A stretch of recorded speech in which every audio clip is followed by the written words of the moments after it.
Chilling tales for dark nights.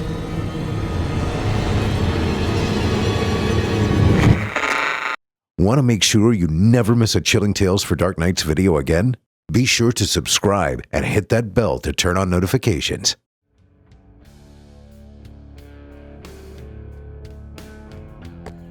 Sam could see the two older men, Will and Artie, standing together on Will's front porch like a pair of well-trained watchdogs. Their two boys played catch with a battered baseball out in Will's field.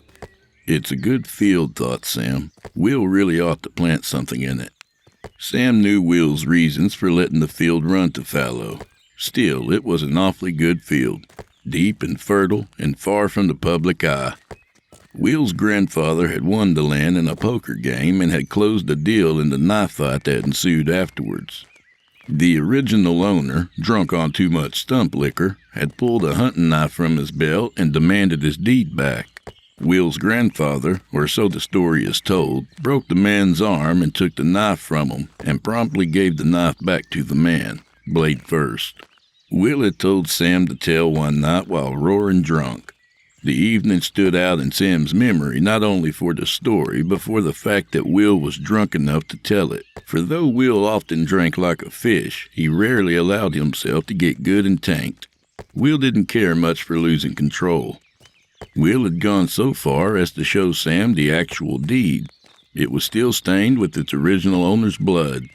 When Sam asked why he had never planted anything in the field, Will looked straight at him, suddenly sober. You really want to plant something else out there, Sam? Will clapped him on the shoulder. I think we've planted more than enough out there for now. Don't you? Sam had shut up. He knew Will was right. Will was always right. Can I go play, Dad? Asked Samuel. Sam started from his memory and smiled at his son, who had glided up behind him so quietly Sam hadn't even heard his approach. Sure, run and be a kid, said Sam. Let your old man worry about being a grown-up. Young Samuel ran off towards the other boys, only too eager to leave the oppressive pall of his father's shadow. Sam heaved a sigh after him and then turned and continued towards Will's front porch. He's going to ask me, Will thought. My Jesus, I just know that he's going to ask me. The porch looked like a ransacked locker room with at least half a dozen baseballs and bats scattered about. Both the men wore baseball caps, and if Sam hadn't known better, he'd have sworn that the darkest thing the two men had to think about was whether or not their favorite team would win the World Series. Will leaned heavily upon his own favorite bat. It was a Louisville Slugger, weighted heavy for most men, but in Will's hands it swung as light as a willow wand. He was a big, stocky man, but it wasn't just his size that impressed people. It was his air of absolute capability. Will looked like the kind of man who could build a house, fix a car, plant a field, hunt a bear, and sleep with just about any woman he chose. Will was an alpha male, a man's man, and he carried himself like he knew it. Artie was more Sam's size and looked like the accountant that he was. He stood in Will's shadow back by the beer cooler. Both men had bottles in their hands. As Sam drew nearer, Will nodded and said something to Artie, who, without warning, scooped up a ball and drilled it in Sam's direction. Sam wasn't wearing a glove, but he caught the hard-chucked ball just the same. It was expected of him. He managed to grin against the stinging pain. That the best you can do? Sam asked gamely. Will took a swallow of beer, his eyes never leaving Sam's. That's the best he can do, Will answered, nodding derisively towards Artie. Artie just shrugged. He was technically the better pitcher of the pack of them, but it was an honest fact that he couldn't match Will for sheer power. Will stared up at the sun as if it were a clock. You're late, he said in Sam's direction. Sam looked up at the sun. It just looked like a big-ass ball of burning gas to him. He wondered if Will really could tell the time by the sun, or if it were all for show. With Will, you never quite knew for sure. That was part of his magic. Will grinned, and it made him look mean. He had a face like a ring-seasoned boxer. His eyes looked like hard, narrow gun sights. He always reminded Sam of a surly Robert Mitchum. Will claimed to have been a Navy SEAL as a young man, and although both Sam and Artie couldn't swim a stroke, neither dared to say differently. You just never could tell with Will. Artie looked up at the sun and nodded, but Sam wasn't fooled. He knew Artie was just following Will's lead. You want a beer? Artie asked, glancing at Will to see if it was okay, even though it was probably Artie who had paid for the beer. Will nodded his head so slightly that Sam almost didn't see it move, just a notch or two that could be caught only if you were watching closely. Sure, Sam said. Artie knelt and retrieved the beer from the cooler.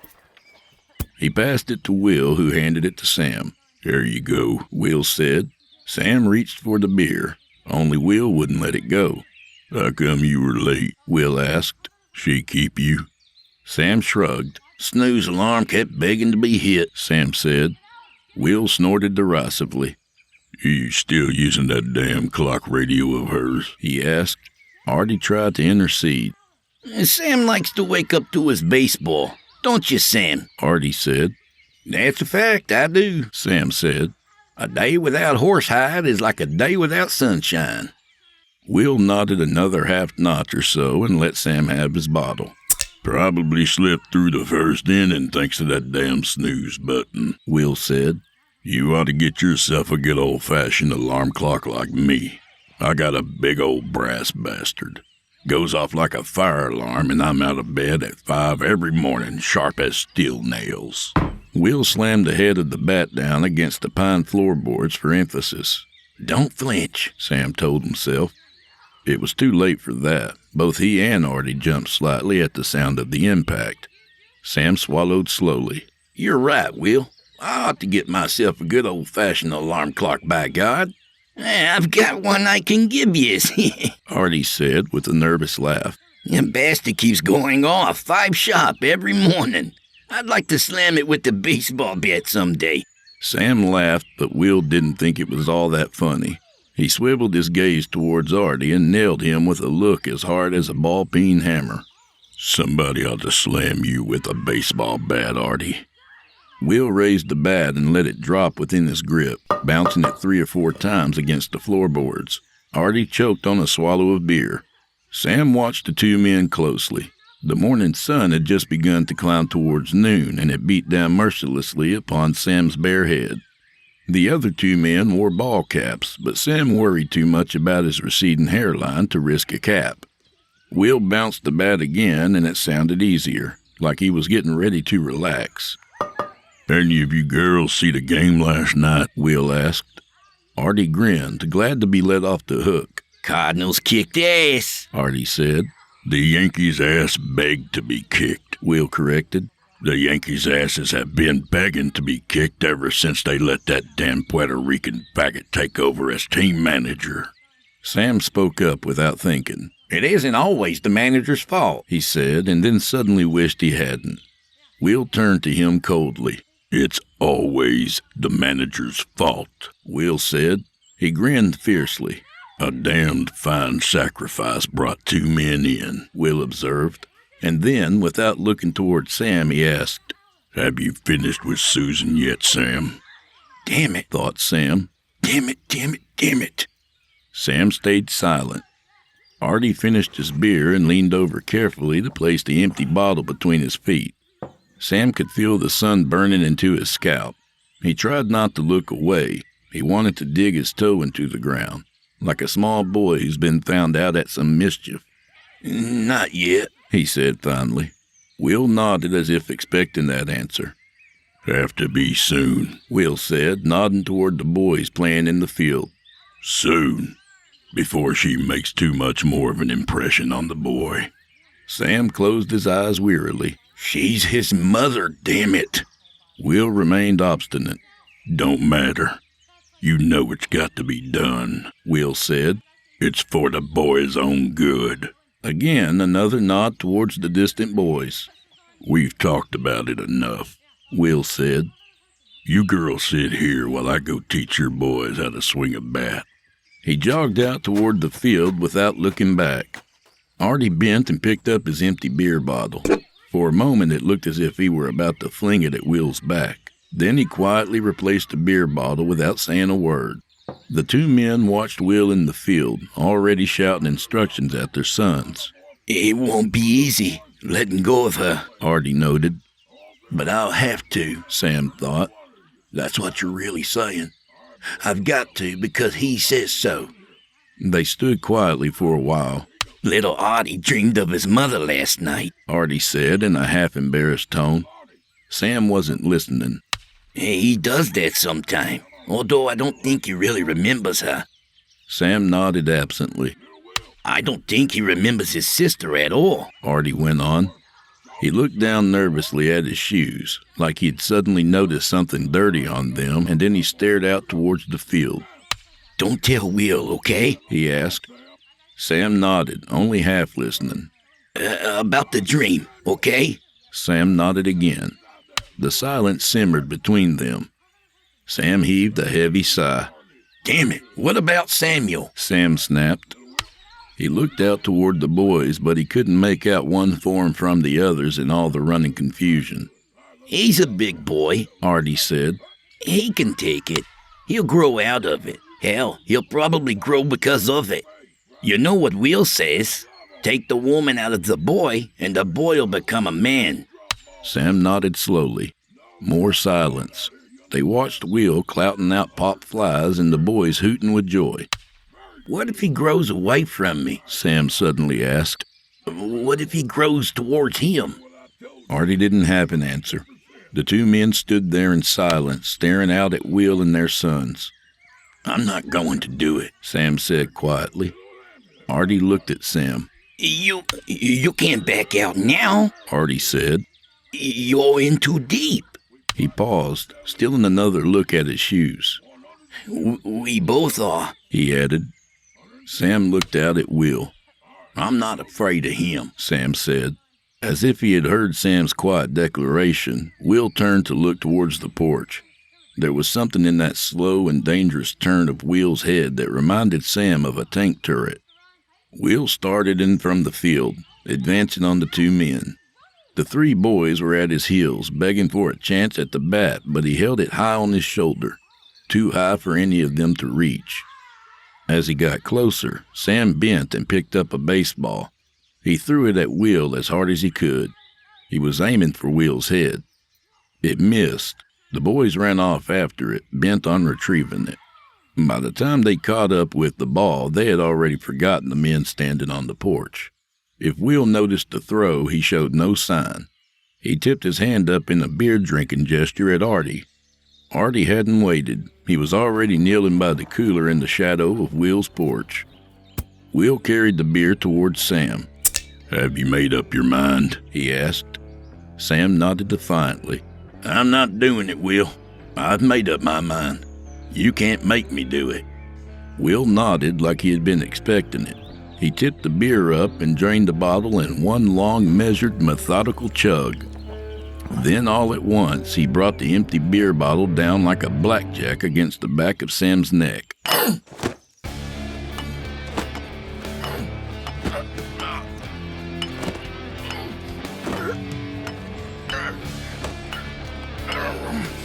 Sam dropped to his knees. He tried to rise, but Will was too damn big and fast, slamming the butt of the bottle again and again against Sam's head, neck, and back. From behind, Sam felt Artie joining in, using his own beer bottle on Sam's defenseless back.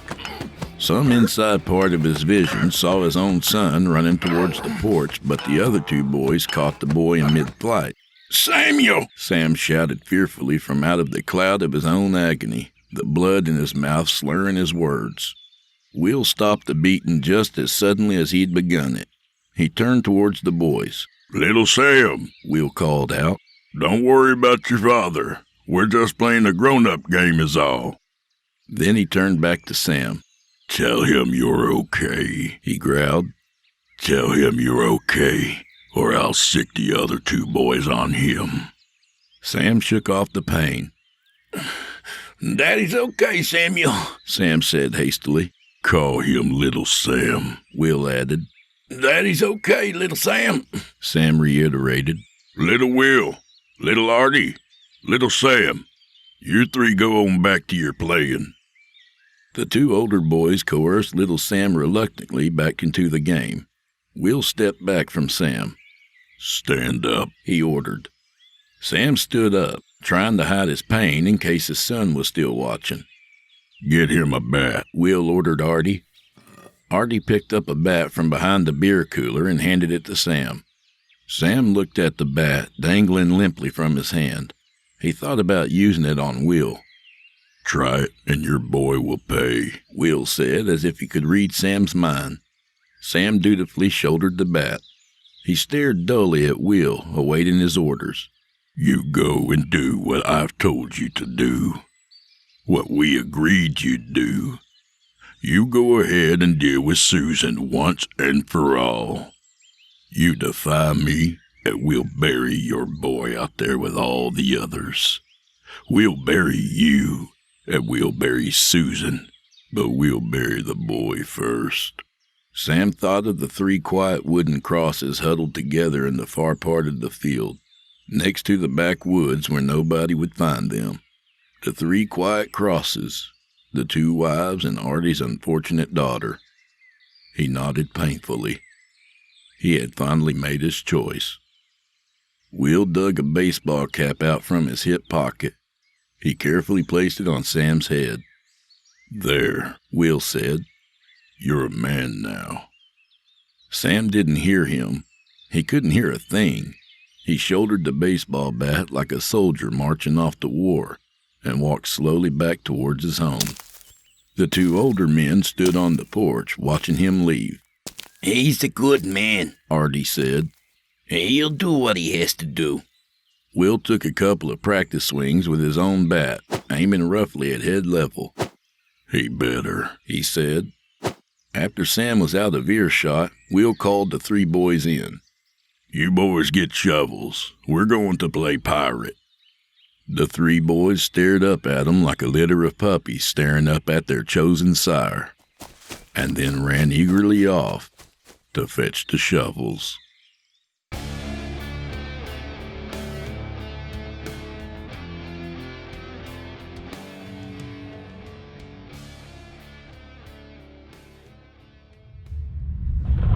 Lightning struck as Mom opened the door, silhouetting her in her finest evening dress and briefly hiding the scowl she threw at her little Janet and Tom and their babysitter, Lance Fisher, the guy from next door. Their dinners are in the freezer. You know how the microwave works, right? Janet hid slightly behind Tom and shook, while Tom simply gave her a smirk. And when are you coming back? He asked the question, but silently mouthed her response. It was the same one she always gave. I'll be back when I'm done. Just don't beat on your sister. The door slammed shut. They heard the hurried click of high heels running to the car in the driveway. Some mild swearing as she fumbled to get the keys in the car in the pouring rain. And finally, the engine starting a moment before the car backed away. Janet let go of Tom and watched the headlight beams as they rolled through the front door window and then away into the night. I can't believe she's going out on a night like this. Tom, on the other hand, pulled open the curtain and smiled. Do you even care anymore, Janie? Do you even think she cares? He was the only one who called her Janie, which was fine by her. It was a terrible nickname anyway. It wasn't any shorter or easier to say after all. I just wish Dad would come back. Janet wished it, but Tom suspected their father was getting along just fine, wherever he was. The divorce had been ugly, and their mom had been successful in painting their dad as an absolute monster and got sole custody of the kids. And thanks to his well-paying job as a scientist, he was court-ordered to provide a tremendous amount of child support. But then one day, he didn't come home from work. A call to the lab revealed that he never showed up that day. That was over a year ago, with no sign of him since. Janet was convinced he was on a super-secret government mission, and he was trapped by bad guys, fighting them and their armies of evil henchmen and cyborg sharks trying to get back home. Tom figured their dad just changed his name and run off so that he wouldn't have to deal with life anymore. or he was dead. Either way, life sucked since then. Without their father's income, their mother had spent less time with them and more time hanging around in bars, trying to land a rich guy who could solve all their problems. At least, that is, until another, richer guy came around. Lance, on the other hand, Tom didn't have much experience of the world, but he knew Lance was what most would call an absolute doormat. He was the kind of guy who you always expected to see wearing a self-knitted sweater, even if he wasn't. Tom could tell Lance liked their mom, even though Tom wondered why anyone would. But Lance's job as a social worker didn't have him rolling in dough. And while she was always willing to accept his help around the house and with Tom and Janet, she ignored him the rest of the time. Even now, here he was, watching her kids, trying to prove he was just the right kind of guy to manage a household. And she was off trying to make out with somebody else. Lance clapped his hands together, having allowed everything that was said to go in one ear and out the other. Okay, who wants, what are you having for dinner anyway? Tom shook his head. Probably Hot Pockets again. That's all we ever have. Lance waved his hands in the air in fake excitement. Yay! Hot Pockets! I'll go get them started. Janet jumped up and down. Oh, can I have breakfast for dinner? We just bought a new kind of cereal and I wanted to try it. Lance put his hands on his hips and affected a John Wayne drawl. For you, little missy, whatever you want. Tom rolled his eyes as Lance went into the kitchen. Come on, Janie. Let's go watch TV. At least it's better than doing nothing. From the kitchen, Lance leaned his head out of the doorframe, holding the box of Hot Pockets. Oh, no you don't. No TV. Why watch something when you can do something? I brought board games for us to play. Oh, that isn't necessary, Lance. Really, we'll be fine with the TV. We'll just wait. After dinner, you'll be singing a different tune. Lance dug around in the pantry. Janet, is this it? Halloween Choco Blast? Thunder boomed, causing the entire house to shake. The lights flickered for a moment, but stayed on. Whoa, that was close. You almost had to have a cold pocket, Tom. Lance chuckled amidst the clattering of plates. Janet tugged on Tom's shirt. If the power goes out, can I sit next to you? If you really have to. Okay. I promise I won't annoy you. You already do. Tom had to admit to himself his sister didn't annoy him as much as he let on, but it was easier to do that than it would be to hurt again. After Dad vanished, he never wanted to be vulnerable again, so he actively worked hard on being as distant as he could to anyone and everyone. She pouted. I know I do, but I'll try really hard not to. Lance called them both into the kitchen, where Tom's little pepperoni pizza sandwiches stared back at him, steam rising from the holes in the side where the cheese exploded out of them, and Janet's bowl of Halloween Choco Blast, now with spooky, scary cats, sat quietly, the milk sloshing slightly from where the bowl had been put down. They sat down as Lance busily scrubbed the cheesy mess out of their microwave. So, kids, and you don't have to answer if you don't want to, but, what exactly did your dad used to do? Janet beamed. He was a scientist. Lance held up the washcloth he was using to the light, adding a little more dish detergent to it, and kept scrubbing. Yeah, but what exactly? Was it something that would be easy for, say, a social worker to take courses on at a community college? Research? Computers? Geology? Tom took a bite of his Hot Pocket and winced at the heat. He was a geneticist. He worked with GMO crops, mostly grains, to make them more resistant to heat and drought.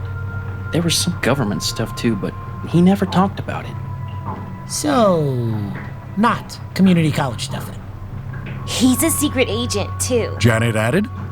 That's why we can't talk about the government stuff. She stuck her spoon into the bowl, pulling out a big bite of cereal. Oh, Tom, look at the kitties! Lightning flashed again, and the lights shut off. And this time, they stayed off. Janet screamed, dropping her silverware, and in the faint light from outside, Tom could see his sister coming over to huddle beside him. Lance bumped his head trying to get it out of the microwave, rubbing it and sighing. Ah, nuts. He pulled out his phone, shook it, and shined a light around the kitchen. Do you know where you keep the candles around here? I don't think I have any at my house. Lance was interrupted by a horrifying screech at the front of the house. It sounded almost like a dump truck smashing into a window, and then there was a loud thump. All three ran to the front door, but Lance, unfamiliar with the layout of the house, repeatedly banged his shins into the furniture along the way. Out in the road, a van lay overturned, its driver's side door bent open. There was text on the side, but from where they stood on the front porch, it was virtually illegible. Perhaps on account of the outage and the resulting darkness, few people came out to investigate the crash. The only other person to show any interest was old Mr. Thomason from a house away. He was out in the road looking at the van and holding his phone up in the air. Thomason, wearing nothing but a ratty pair of shorts, a stained white tank top, and an old pork pie style hat. He bought it when Mad Men was popular and kept it to conceal how bald he really was. Saw the three come out and waved to them. Hey, any of you getting reception? Damn storm must have knocked out a tower or something. Lightning flashed, and though there was no thunder, not yet, the light illuminated something stalking, coming from around the side of the van. Something long, lanky, and jet black, crawling on all fours. Tom, Janet, and Lance didn't see much else before it pounced on Mr. Thomason, the thunder thankfully drowning out his screams. Lance pulled Tom and Janet by their shirts. Back in the house, back in the house. They all went back in, and Lance shut the door, leaning against it. Janet shook, clutching Tom tightly. Lance, what was that? I don't know, but we're staying right here. Whatever that was out there, we will be safe in here until help arrives. He pulled out his phone, then held it up as he looked for a signal. What? Battery 20%? I only ran the flashlight for 5 seconds. Lance yelped as with one solid push, the door was knocked off its hinges and smashed him to the ground, trapping him beneath it. The creature lumbered through the doorway on all fours, its feet pressing hard against the ruined door with immense strength. Its features were hard to make out in the darkness, mostly because it was black as night from head to toe. It resembled a cat, its dark fur resembling that of a panther, but it was considerably larger, closer in size to a lion, with a gangly upper body and a shaggy head. In its jaws, it clutched Mr. Thomason's pork pie hat. Its head whipped around, glaring at both Tom and Janet in turn, prompting them to fall down and retreat, crawling toward the nearest wall. Those eyes, its yellow eyes. It climbed off the door, leaving Lance to wheeze heavily, at which point the creature arched its back and rose to its feet. It stood on its hind legs and remained in that position, measuring well over 7 feet tall. With its front paws, it retrieved the hat from its mouth and placed it atop its head. Its face, now more visible without the hat hanging from its teeth, was a strange mixture of features. Cat-like, but with a humanoid jawline and cheeks.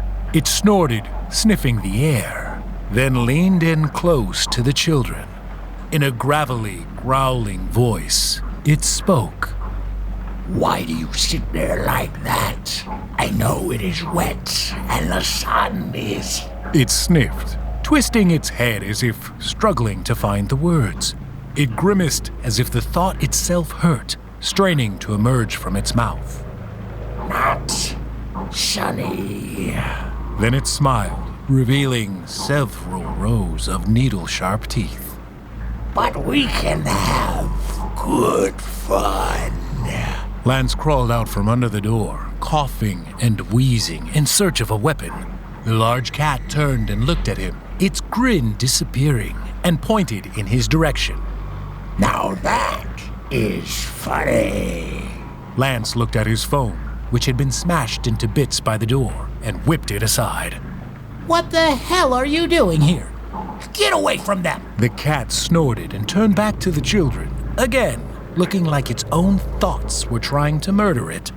But then its head cleared, and it smiled at them once more. I know some good games we can play. I know some new tricks. A lot of good tricks.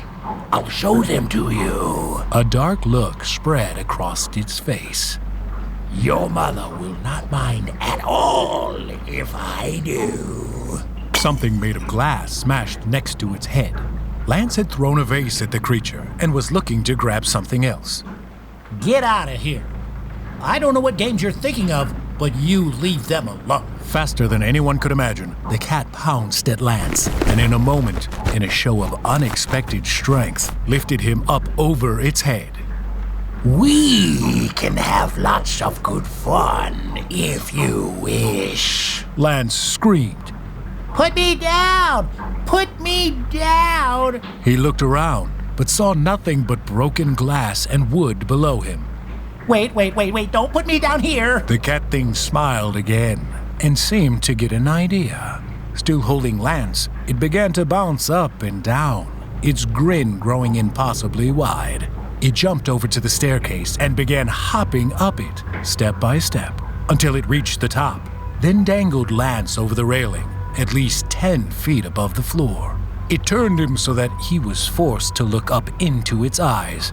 Its smile faded, and an angry, sinister look crossed its face. Look at me. Look at me. Look at me now. Then it shook its head again, and the grin returned. It is fun to have fun, but you have to know. The creature then let out a huge roar and dropped Lance, who fell with a horrible crunch upon the hallway table he had stubbed his toe on only a few minutes earlier. Meanwhile, the cat clutched at its head, swinging back and forth as if it was fighting off some invisible force. Then it too fell forward, crashing into the railing and breaking through, landing in a heap next to Lance. The only sounds were the slight muffled growls coming from the still-breathing beast, as well as a pathetic moan coming from Lance. The creature's hat had fallen off. Now that it wasn't moving, it was easy to see. There was some kind of contraption on its head. Wires and lights appeared to be woven practically into its skull, some of them covered by dirty, matted fur. Others remained visible, buzzing, as if short-circuiting, and blinked rapidly. Tom and Janet looked at each other, and then Tom grabbed his sister's hand, leading her to the hole where the front door used to be. Come on, let's get out of here. He cried. But we can't leave Lance! Janet protested, tugging him in the opposite direction. It'll hurt him! Tom pulled again. How can we help him, Janie? We're not big enough to carry him out of the house, and I don't think he's going anywhere on his own. We need to get help. We'll come back for him as soon as we can. Janet, tears in her eyes, nodded. Okay, but promise? Tom tried his best to remain calm. Yes, I promise. They ran out into the rain and onto the road and tried their best not to stare at what was left of Mr. Thomason. They hadn't gone far when the van on the side of the road shook. They both stopped, and Janet hugged Tom. Do you think someone in there needs help? Tom shook his head. No way. If that thing came out of the van, there's nobody alive in there. Then what's making it move? It could be someone. Tom looked down at his sister, who gave him the look. It was the look she gave when she really wanted him to do something, even if he didn't want to. Tom gulped, then went to the back of the van. It shook once more, just before he took the handle and opened it. The door fell open. Inside the back of the van, there was little that could be seen in the dark. But when lightning flashed again, Tom recoiled. 2 men, viciously torn to shreds, lay on the floor. A large dented cage, bashed apart from the inside, lay jammed in the corner beside a red chest labeled with a biohazard sticker. The divider intended to separate the van's passengers from their cargo had been torn asunder. Blood soaked the seats, and the mangled steering wheel bore the scars from having been on the receiving end of a set of thick claws. Suddenly it occurred to Tom that the inhuman intruder had driven the van here. But how? And why? And what was causing the movement? There was nothing that... The van shook again. When the lightning flashed again, Tom saw that the red chest was rocking back and forth, as if something was shaking it from the inside. He had seen enough. It's nothing, Janie. Tom lied. We need to go. He turned to grab his sister, only to see her mouth covered by a long black paw and unnaturally long, nimble fingers, each of them tipped with razor-sharp claws. The cat grabbed Tom as well and held them both tightly. Tom noticed a strange, musky smell as its fur-covered hand pressed against his nose. The box shook again, and with the back door now open, the final violent twitch sent it tumbling out of the vehicle and onto the concrete, where the latch broke against the ground. Tom tried to run, but the cat held him tight. He looked up at it, and it looked back at him. It had that grin again, and the pork pie hat back in place. In this box are 2 things I will show to you now. You will like these 2 things. The lid flew open, and for a moment, nothing happened. Then, 2 hands gripped the top of the box and pulled something large and ungainly out of the box and onto the ground. It looked like it had been a person at one time, or really 2 people. But the heads, both now growing from a single lump of meat, were twisted, bent, and rubbery, with sallow, drooping features. It had no legs, but with its hands attached to long, impossibly thin arms, it reached across the ground and slowly dragged itself towards the children. Tom and Janet squirmed, but the cat did not let it go. These things will not bite you. They want to have fun. As the mass on the ground crawled closer, it seemed to be ripping its body open on the concrete, leaving a bloody trail behind. As it pulled itself into a sitting position, however, the wound on its belly pulsed, and the skin began to close up. The things on the sidewalk wailed in unison, then reached for Tom, putrefied skin dripping from their fingertips. Although it nearly made him gag to do it, Tom bit down hard on the cat's hand. The creature clutched its hand and howled, shaking with rage, and released its grip on both of them. Meanwhile, the crawling, 2-headed abomination's gooey finger touched Tom's shirt, but nothing else as they sprinted back and away. From behind them, they heard a voice calling. Lance, limping, wheezing, and covered head to toe in cuts, waved to them from the front door. Tom and Janet ran to him, and he held up a set of keys. My car. We can get out of here before they can do any more. Lance was interrupted by an animalistic shriek. Turning, Tom saw the cat staring at them angrily, lifting the blob and preparing to throw it. Lance pulled Tom and Janet behind him into the front hall. Lance stopped the blob from hitting them, but it landed squarely on him. No sooner had he hit the ground than the monstrous duo reached for him. He screamed and thrashed wildly as their hands enveloped his arms. The cat came closer and peered at Lance, a lunatic expression of malice ever present on its face. These things are good things. They are tame. Oh, so tame. Tom and Janet watched in horror as something seemed to happen to Lance as the blob squeezed him. They weren't quite sure, but it looked like the ominous mass was joining with him. Janet turned away from the sight while Tom looked on, unable to believe his eyes. As the mound of flesh grew, Lance's car keys disappeared inside it. Where could he and Janet go? They knew they couldn't outrun the cat, and they certainly couldn't go past the front door. What could they do? Mom. She would have to be home at some point. Maybe she wouldn't know exactly what to do, but she would have the car. They just had to hide or fight back until then. The cat snickered and advanced toward them. As it reached for Tom, its hands began to shake, and for the umpteenth time this evening, it seemed to be fighting itself. It pulled its hands back and smashed them against the wall, and then went past the amorphous entity and into the kitchen. And there it stayed. They could hear something going on in there, but they weren't violent noises. It was unusual. A moment later, the cat returned. It looked sad. Once more, its hat was gone, and its light was blinking. In its hands, it held two objects. In one, a pen. In the other, a box of cereal. It went to the wall, and with its hands still shaking, it wrote on the wallpaper with the pen. Can't fight long. Programming broken. Wrong batch. Cover up. It held the box of cereal to Tom, who took it. A section had been scratched with an underline. Contains partially genetically modified foods.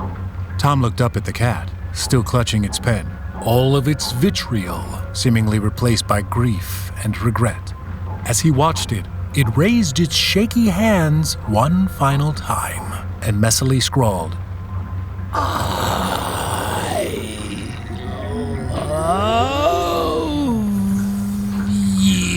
Abruptly, the blinking on its head ceased and snapped back into a solid pattern. The cat dropped the pen again. It smiled at the two of them. It also took the cereal back. You did not like our game. Oh dear, what a shame. It picked them both up again and slung them onto its shoulders. I will show you another good trick that I know. It was roughly 1 a.m. when Mom finally came home, just barely missing the van in the middle of the street as she drunkenly swerved into the driveway. She stumbled up to the front door and fumbled with her keys until she realized there was no door to put them into. What the hell happened here? Tom! Janet! She stepped across the ravaged threshold and saw a pile of thick, wet goo on the floor. Lance? There was no answer except for a rattling from the kitchen. Mom stumbled over and around the remnants of broken furniture and cautiously made her way toward the source of the sound. It was dark, and flicking the light switch did nothing.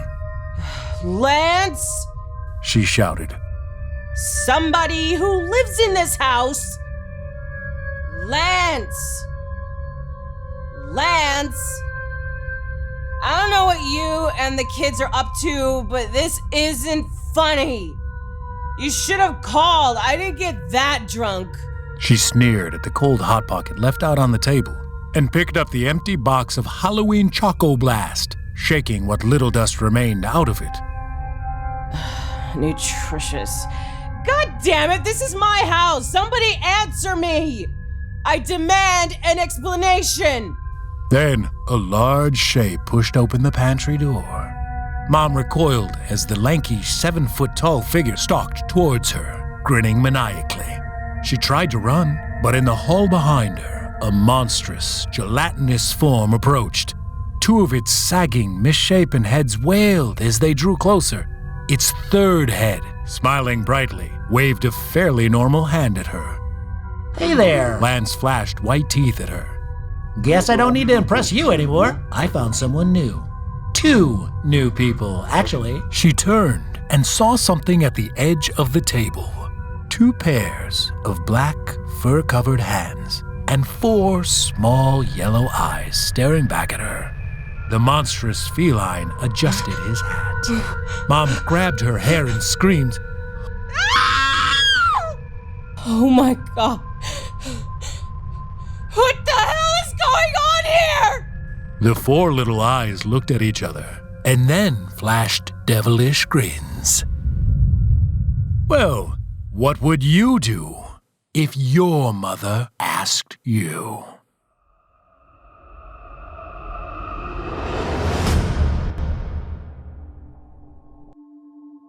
Cracking class meteor miners were top of the line 120 years ago when they first launched into space. The tech was good enough that all of them were still in service. They'd had upgrades over the years and all of the standard maintenance, but they were working relics. Each mining machine was composed of 4 separate, 3-mile-long platforms with a set of angry rock-grinding teeth running all along their edges. Narrow walkways ran between the sections to allow passage and to keep the platforms aligned. The Kraken would home in on viable targets and use massive tentacle-like arms to draw debris into its teeth to be torn apart, then separated into useful elements that were then spat out into massive storage canisters, and then picked up once a year by interstellar haulers. The entire process was automated. The only crew around were the keepers, one man per platform, whose job was to watch the dials and numbers to make sure nothing unusual was happening, and immediately shut things down if something went wrong with the machinery. We were 2 light hours from the nearest entangled message relay, and 3 light hours from the nearest interstellar ship relay. If there was a problem, we threw the power switch and called for a repair crew. That was it. That was the job. Becoming a keeper on a Kraken wasn't exactly a high-demand job. You were alone for up to 2 years at a time. For some people, it was a terrifying prospect, but for me it sounded like the peaceful solidarity that I'd dreamed of. I'd been on the list for a station position for 5 years before I was called. My platform was Section 3. I'd taken over from another man who had taken his life a few months prior. Some people didn't hold up to the loneliness, and Dormant Energies, the mining group who owned the station, didn't bother to vet the people it sent out to the fringes of known space. Why would they? It was always possible to find another employee.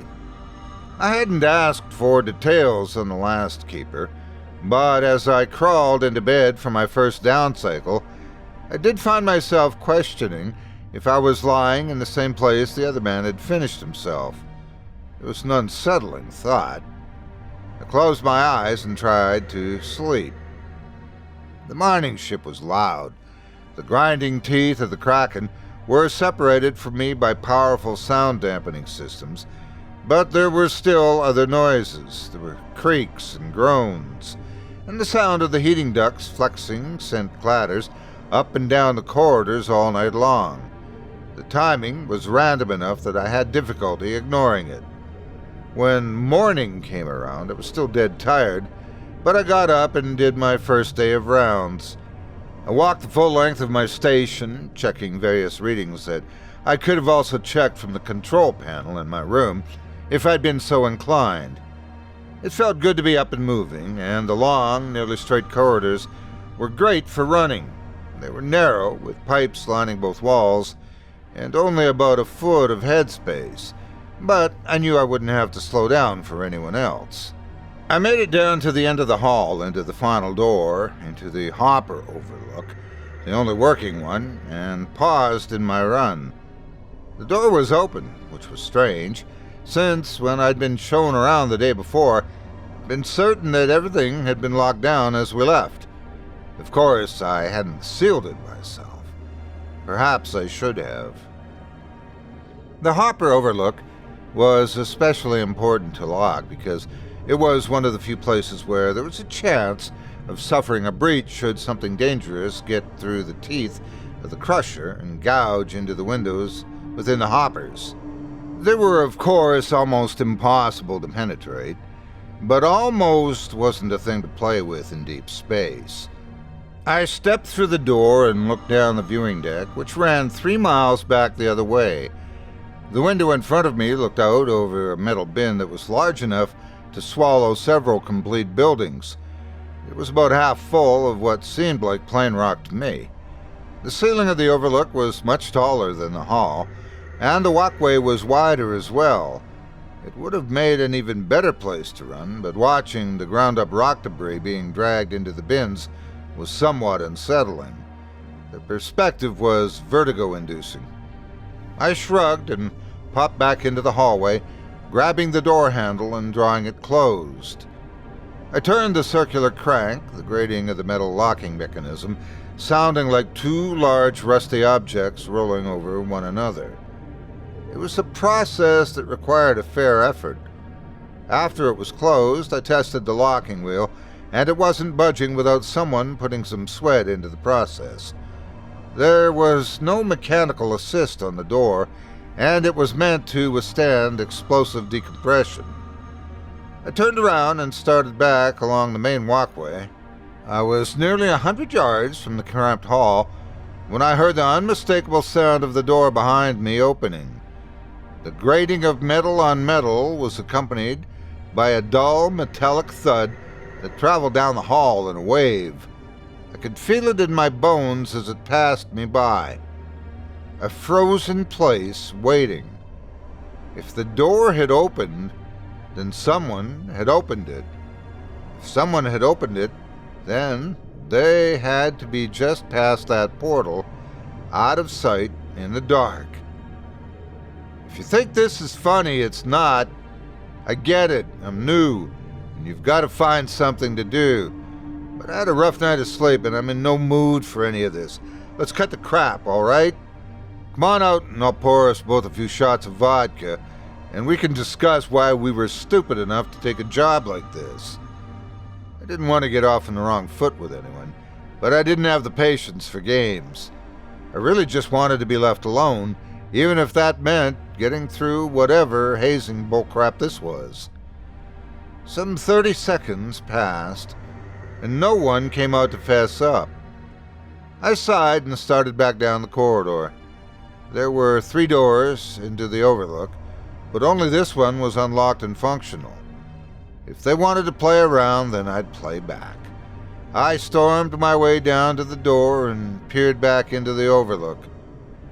I couldn't see anyone, so I leaned my head in and called out, "I'm locking this door. If you want out, you can contact me from a terminal." I grabbed the door and pulled it back into place. I firmly drew it shut and then set the gears to grinding again. This time, when I had it all the way sealed, I ran my palm over the security lock and sealed the door with the ship's computer. Now it wouldn't open until I went back to my room and released the security lock, and then came back out here and used my palm scan to open it.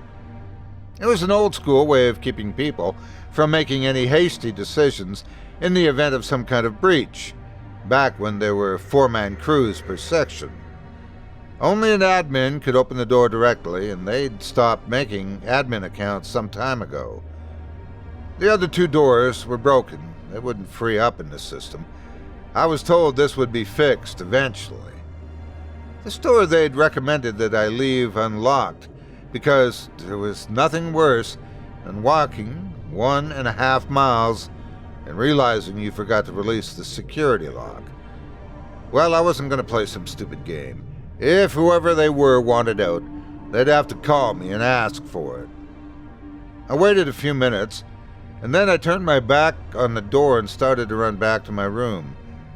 I'd expected someone to jump on the comm line with one of the terminals and tell me it was a joke and that they wanted out. But there was nothing. That was fine. I could be patient. I wasn't the one locked away from the food and water. Inside my room again, I did a quick check of all the gauges and then brought up the security system for the section. There were all of 6 cameras over the full 3-mile station. 1 at the ends of each of the 2 walkways, 1 at each of the midpoints, the one in this hall being just outside my room. These were in place mostly to do visual checks of the passages to make sure everything looked safe. The clarity was good, but the station's natural curvature made it difficult to see too far in any direction. There needed to be 4 times as many cameras to get everything into view, but I had what I had. I scanned through the 3 video feeds from the overlook. I used the lens control to zoom as far as I could to see down the long hall, but the whole place was draped in shadows. I switched to infrared and discovered that only one of the cameras had a working infrared sensor, and that didn't seem to be working right. It was the middle camera, and it kept showing heat flares, some that covered the entire view at times. I switched back to the normal mode and could only see an empty walkway. Wherever they were, they knew how to avoid the cameras, which made sense if they worked there. I leaned back and massaged my temples. It was the first full day, and I was already feeling stressed. I got up and moved into the kitchen to get a drink. The room I was staying in had once been a small block of 4 units for 4 people, but they had long ago been retrofitted into a single space. There was a kitchen, a bathroom, a living area, and a workroom. None of the rooms were that large, but having separate rooms made it feel like I had more space than I did. I grabbed a bottle of vodka from the shelf where I'd stowed it the day before, then poured myself a glass that was far too full. I really should be careful. There were no rules about drinking, but I only had 2 bottles to get me through until the next restock, which was a long, long time away. After that first day, things seemed to settle down. I wasn't sure what had happened to the Overlook, but it didn't open again and I never received a message. I left it locked and stopped thinking about it, and for the next few weeks things were peaceful. I woke up one morning after a particularly fitful night of sleep. The pounding reverberation of the cooling ducts had seemed worse that night. I realized that I should have brought earplugs, but I'd been assured that the sound dampening would make certain I wouldn't need them. I looked over all the camera feeds. I'd taken to doing so, though nothing ever showed on them. That done, I set out on my rounds. I wasn't certain why, but I felt a rising trepidation as I approached the end of the 1.5-mile walk to the Section 4 passage. There was no reason to be worried. I just checked the security cams before leaving my room, and yet I felt an unsettling chill as I drew closer. I could see the door leading to the long walkway that stretched between Section 3 and Section 4 before I was close enough to see the Overlook door. But when I did get within range, I almost tripped over my own feet. The door was open again. There was no security lock active. If you've ever seen something that you knew wasn't supposed to be where it was, or felt the chill of the unknown, you'd understand the feeling that crept into my gut. The door being open wasn't possible. I caught myself chewing my lip, staring into the darkness at an angle. Couldn't actually see out onto the Overlook. I took another step in that direction. "Hello?" I called, and was happy my voice sounded braver than I felt. There was no answer, so I crept forward again, almost at the door. "Hello? How'd you open the door? This is a security violation." Like that meant anything. I took another step forward. A loud thump sounded from the darkness beyond the open portal, and suddenly I was running. There was no logical thought, just pure terror, feeding adrenaline to my system. I ran hard, and I knew something was chasing me. I was in good enough shape that I could run for the full 1.5 miles of the corridor without being spent if I was careful. But the pace that I sat on the way back down the hall was not at all careful.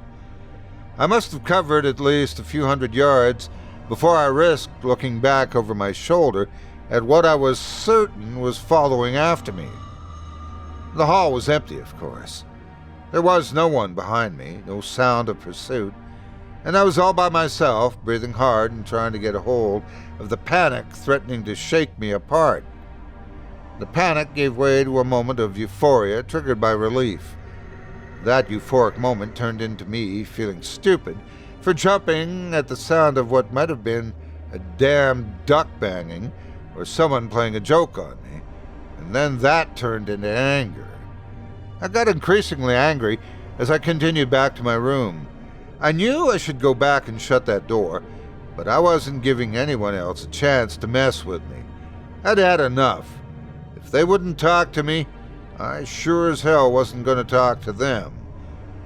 I entered my room and went directly to my terminal. I opened the Kraken message system and called the other 3 platforms. The main display split into 3 sections, all black, while it waited for an answer.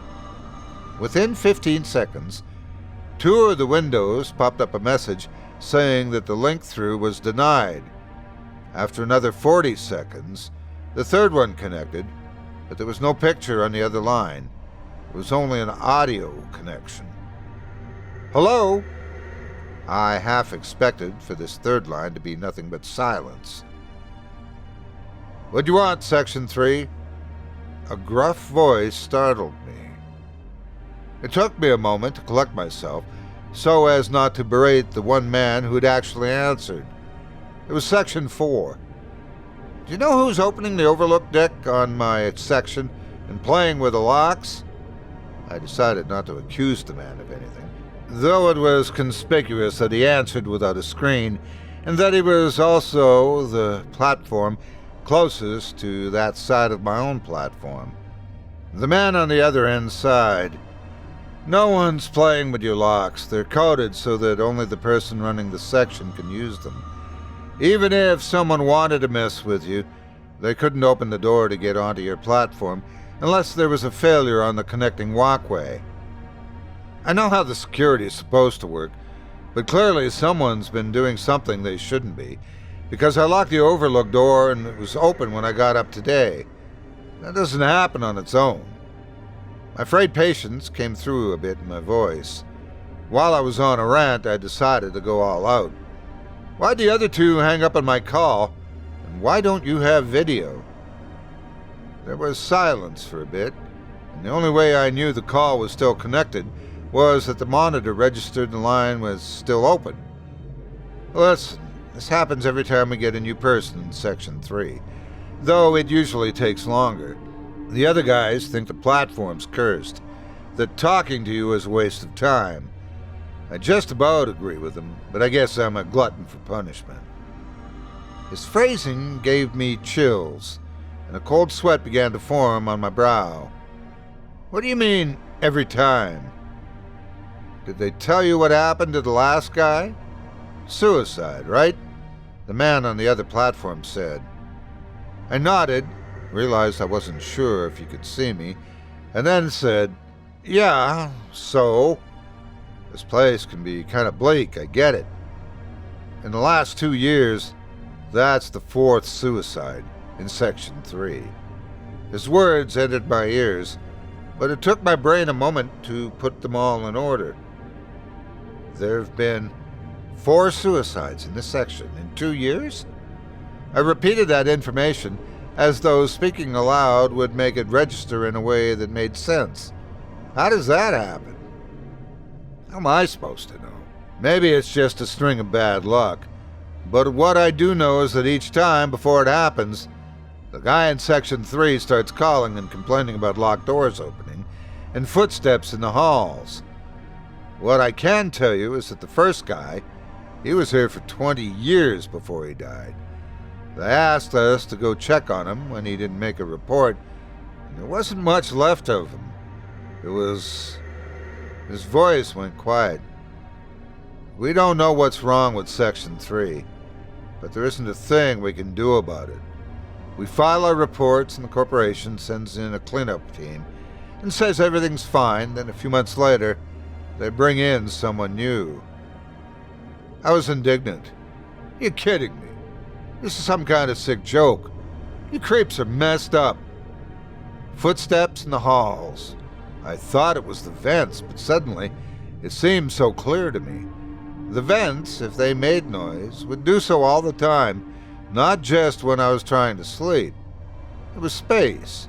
The heat was always running, but I never ever heard it after I'd laid down. That implied intent. Yeah, that's about what I expected. Why do you think the others don't bother answering anymore? I could hear the acknowledgement of futility in his voice. Are you telling me you think this place has... what? A killer on the loose? A murderous ghost, maybe? I laughed a bit, the idea sounding insane. This mining platform's haunted? I heard what sounded like someone rubbing stubble on their face. I don't know, but you can check your own door locks and see who opened what. The logs are hard-coded to the physical operation of the door.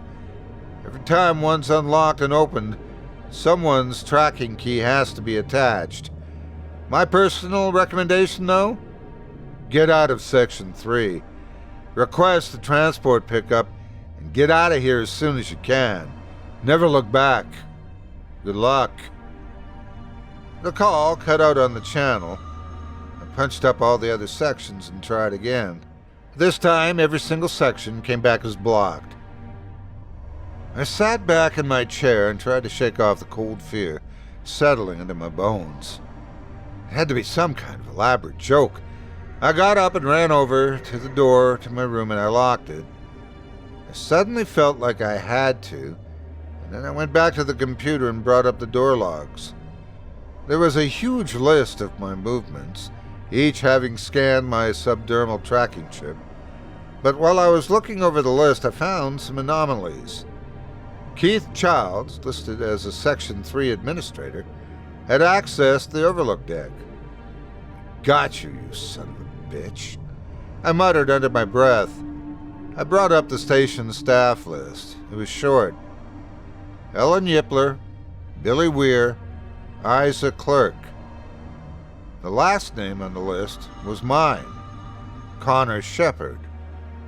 I read through the list 3 times, as though I had somehow missed a name on a list of 4, one of which was my own. How could the name not be here? Who was Keith Childs? And why did he have administrative lock access? I searched all of the systems I had access to, but I couldn't find anything.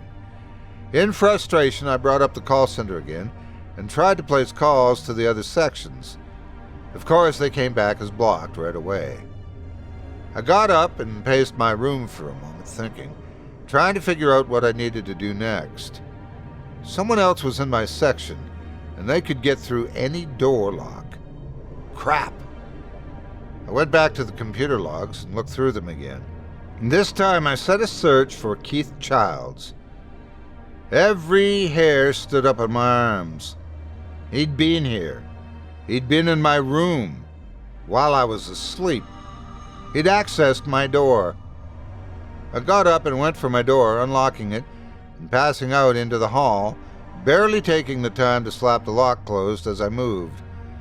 I looked both ways, then started running down the hall toward Section 4. My feet carried me faster than normal, but not so fast that I was exhausted when I hit the doors at the end of the hall. The damn Overlook passage was open, but I barreled past it quickly and unlocking the connecting passageway door. I checked over my shoulder as the door lock disengaged. It felt like someone was following me. The seal popped and the door opened. I ran through quickly, pulling it shut behind me. The walkways were much shorter than the actual working sections, though they seemed like hair-like strands that stretched through open space between the station segments. I could see the protective wall that covered the working area of the Kraken through the windows, but I wasn't stopping to marvel at its size. I was far too busy running to the next door. I reached the door to Section 4 to put my hand on the pad. A message popped on the screen. Do you wish to request entry permission? I clicked yes, and the system chimed. I looked back to look down the way I'd come. I didn't know how long it would take for someone to reach the door, and I would have had to wait there until they arrived. In the meantime, I had to stand there in this narrow stretch of hall and hope nothing came up behind me. Time seemed to crawl, and then a voice at my back scared me so badly that I thought I might lose control of my bladder. I turned around and saw an older man with a scraggly beard and dark eyes. He pressed the comm button. What do you want? I'm not letting you in here. He said the last part firmly. Who is Keith Childs? I asked, looking back over my shoulder at the hall as I spoke to him. Keith Childs? The man looked surprised. Who told you that name? He's been opening doors in my section. Who is he? I pressed on, the illusion of calm a bit beyond my grasp now. Keith's gone. He was the first suicide. The other man answered. He was one of the old caretakers, from just after the shift to single keepers. There's no way he's walking around your section. Trust me, I saw what was left of him. He's dead. I laughed in an almost manic way before I caught hold of myself. Then Section 3 really is haunted. The man on the other side of the door sighed. Go back to your room and get yourself out of here. I wasn't joking about that. I looked back over my shoulder. A sense of dread settled on me, and I suddenly absolutely didn't want to go back the way I'd come. I turned back to Section 4.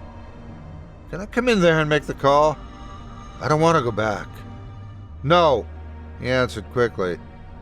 I don't know you, and I certainly don't trust you. I could see the fear in his eyes. This had nothing to do with me.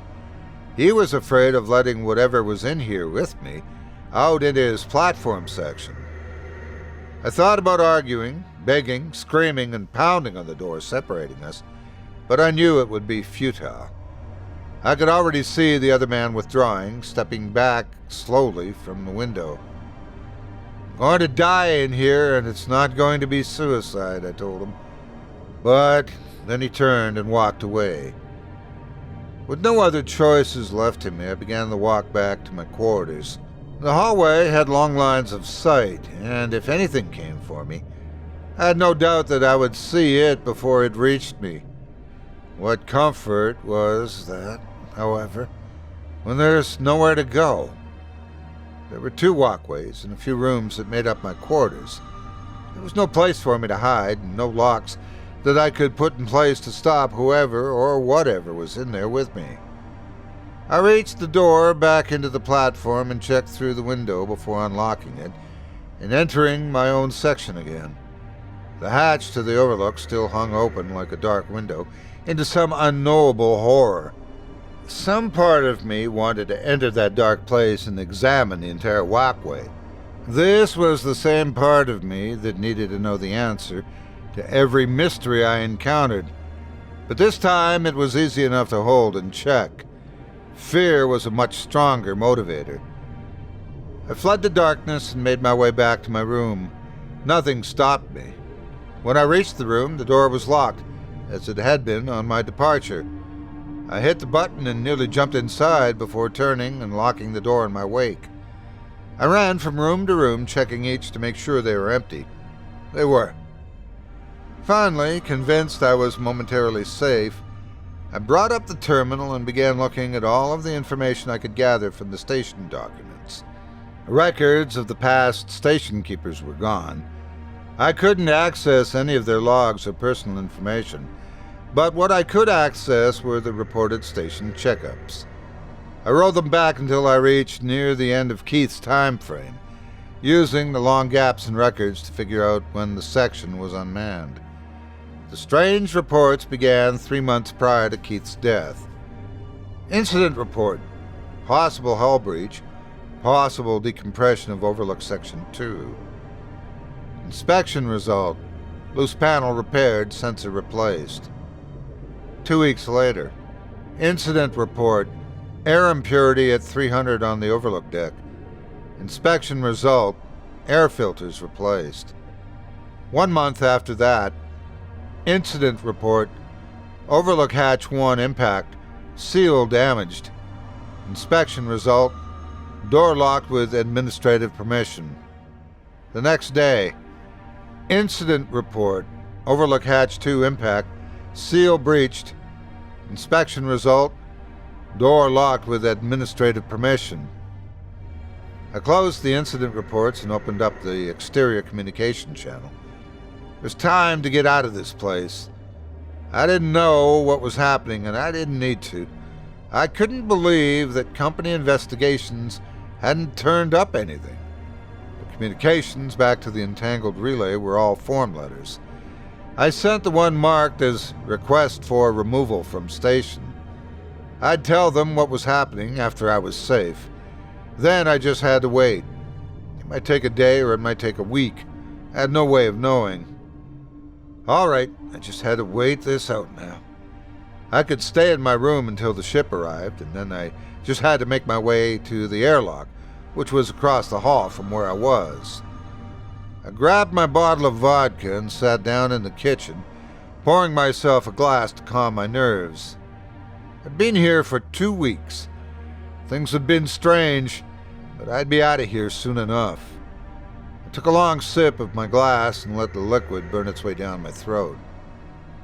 From the other room, my comm system chirped. I hopped up so fast, I almost dropped my glass on the ground. I practically ran to the terminal and brought it up. I could have answered with voice from anywhere, but I wanted to see who I was talking to. The friendly face of someone on their way to pick me up would be welcome. Had I been thinking clearly, I would have known that it wasn't possible for this call to be anyone coming to pick me up. It had only been minutes since I'd sent my message. The screen was dark. There was no video signal, but the audio channel was open. Next to the open channel were the words, "Overlook Terminal 2. "Who's there?" I asked. The words came out a little more than a whisper, and I had to repeat them. "Who's there? What do you want?" Something moved, the sound, a dull thump, followed by the hiss of something being dragged across a wall. On impulse, I punched in the surveillance system and turned it to the middle camera on the overlook. That was right above Terminal 2. It was hard to see what I was looking at. The whole area was cast in shadows. "I can hear you. What do you want?" I repeated again, most heatedly this time. Why weren't these security feeds recording? What was wrong with this place? Something moved on the screen, something dark and misshapen, passed in front of one of the walkway lights, and then vanished into the dark. The motion was accompanied by a sound that was something like rock striking metal, and then a dull thump. It sounded a bit like ducts shifting due to temperature change. The line cut out. Terminal 2 was close to where I was, but a broken door stood between me and that terminal. Whatever was there would have to move up to the working door and then come all the way down the hall to get to where I was. However, nothing was stopping it from doing that. What had I even seen? It had seemed big, ungainly. I wanted to tell myself that it had to be a person, someone who was hacking the systems and using Section 3 as their own playground. But how did that make sense? None of this made sense. I heard a massive sound and a red light flashed over the control console. A message popped up on screen. "Overlook Hatch 2 impact. Full integrity breach. Investigate immediately." That sound I'd been hearing every night as I laid down started in the hallway. The clattering bang of something moving down the corridor beyond my door. I got up and went into the kitchen looking for anything that I might use as a weapon. There were no sharp knives because those were a hazard. Finally, I grabbed my second bottle of vodka by the drinking end and held it defensively. The movement stopped. It was outside my room. The moment stretched on, and I was beginning to wonder if whatever it was had left. And then the light by my door turned green and it began to open. The hall lights were partially obscured, and I didn't know what I was looking at, but it moved into the room with some kind of maddening locomotion. It was like a web of flesh and bone, gristle and nerve, given thought and malicious intent. It didn't have limbs so much as protuberances that shot out and stuck to the ground with horrifying thunks. There were eyes in it, some human-looking, others black and awful, too round and too empty. I screamed because it was the only thing my mind would allow me to do as it came forward. The worst part, the thing that sparked the deepest fear within me, was that there were human pieces mixed into it. Bits of hand and spine and fragments of faces. It all wrapped together into a nightmare, and I knew that I was about to become part of that hellish dream. I raised the bottle, knowing it would never be enough. Dormant Energies Memorandum, re Kraken 221, Section 3. Officially, the cause of death for Mr. Shepard will be listed as suicide, and we'll begin placement of a new keeper in 2 months. Reports from Section 4 in regards to interactions with Mr. Shepard, as well as physical evidence collected at the scene, lead us to believe that the entity aboard Section 3 has become increasingly adept at utilizing the ship's systems and is showing heightened aggression. Attempts to directly communicate with the entity have failed. We've advised Section 1, Section 2, and Section 4 to not interact with Section 3 any further as we continue to study and understand this phenomenon.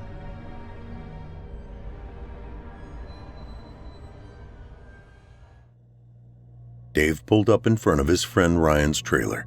He was glad for Ryan when he got land and got out of the trailer park, but now that he had to drive out here in the dark after a cryptic text message, he decided he would have preferred an active, well-lit park. When he got out of the car, the bang of the shutting door rang out like a gunshot in the deafening silence of the North Carolina night. Now that he thought about it, it definitely felt way too quiet. This was off the beaten path, rural Carolina, and should have been full of animal sounds at all hours, not to mention the occasional person shouting and random gunshots. But there was nothing. The only sound was his own, the sounds Dave made, his boots crunching dry leaves as he headed to the wooden front porch. In a night where you could have heard a pin drop, it all felt violently loud. When he reached the top of the stairs, the curtain moved by the window. Dave could have sworn his childhood friend was watching him from inside. Why wouldn't he just open the door? He's the one that called and texted me. Dave knocked on the window in question rather than the door, and he jumped with a start at the thunderous snaps that echoed through the night when his knuckles rapped on the glass. The trailer's front door came open slowly. Dave sighed with relief, but it ebbed when he saw Ryan standing in the doorway, staring at him like he didn't really see him. Did he see something else? What are you looking at, buddy? Hello? Hey, Dave said, doing his best to smile. I was beginning to think you weren't home. It's so dark and quiet out here. A little creepy, really. I got your messages, but I had to run to the store first. I was out of coffee. You know how I am with my coffee. Ryan, you there? Dave looked at his friend curiously. It was clear that Ryan wasn't listening to him at all, but the way his eyes moved and his head turned, it seemed like he was definitely listening to something. He didn't seem to realize Dave was there, standing on his porch, not 3 feet in front of him. Ryan, Dave shouted, moving his hand back and forth in front of his friend's face. Where the hell are you right now? Ryan blinked repeatedly and finally seemed to notice Dave standing in front of him. Hey, come in, he said glumly, his voice a strange monotone. Quickly. Dave watched Ryan's eyes dart back and forth, nervously surveying the night. He rolled his own shoulders, trying to play off the chill of fear that he felt. He couldn't get in that house fast enough, but he tried to seem casual about it. His host paid another long look outside before judging it safe enough to close the door. You want to tell me what the hell's going on? Dave asked when the door shut. Ryan turned and looked at him. His eyes were grim, bloodshot, and hovering above dark bags. The once outgoing, boisterous man had become aloof and distant, seemingly overnight. It wasn't a week ago. Dave was sharing laughs with him at a poker party. They had known each other since Ryan moved down from Raleigh in elementary school and been friends for most of it.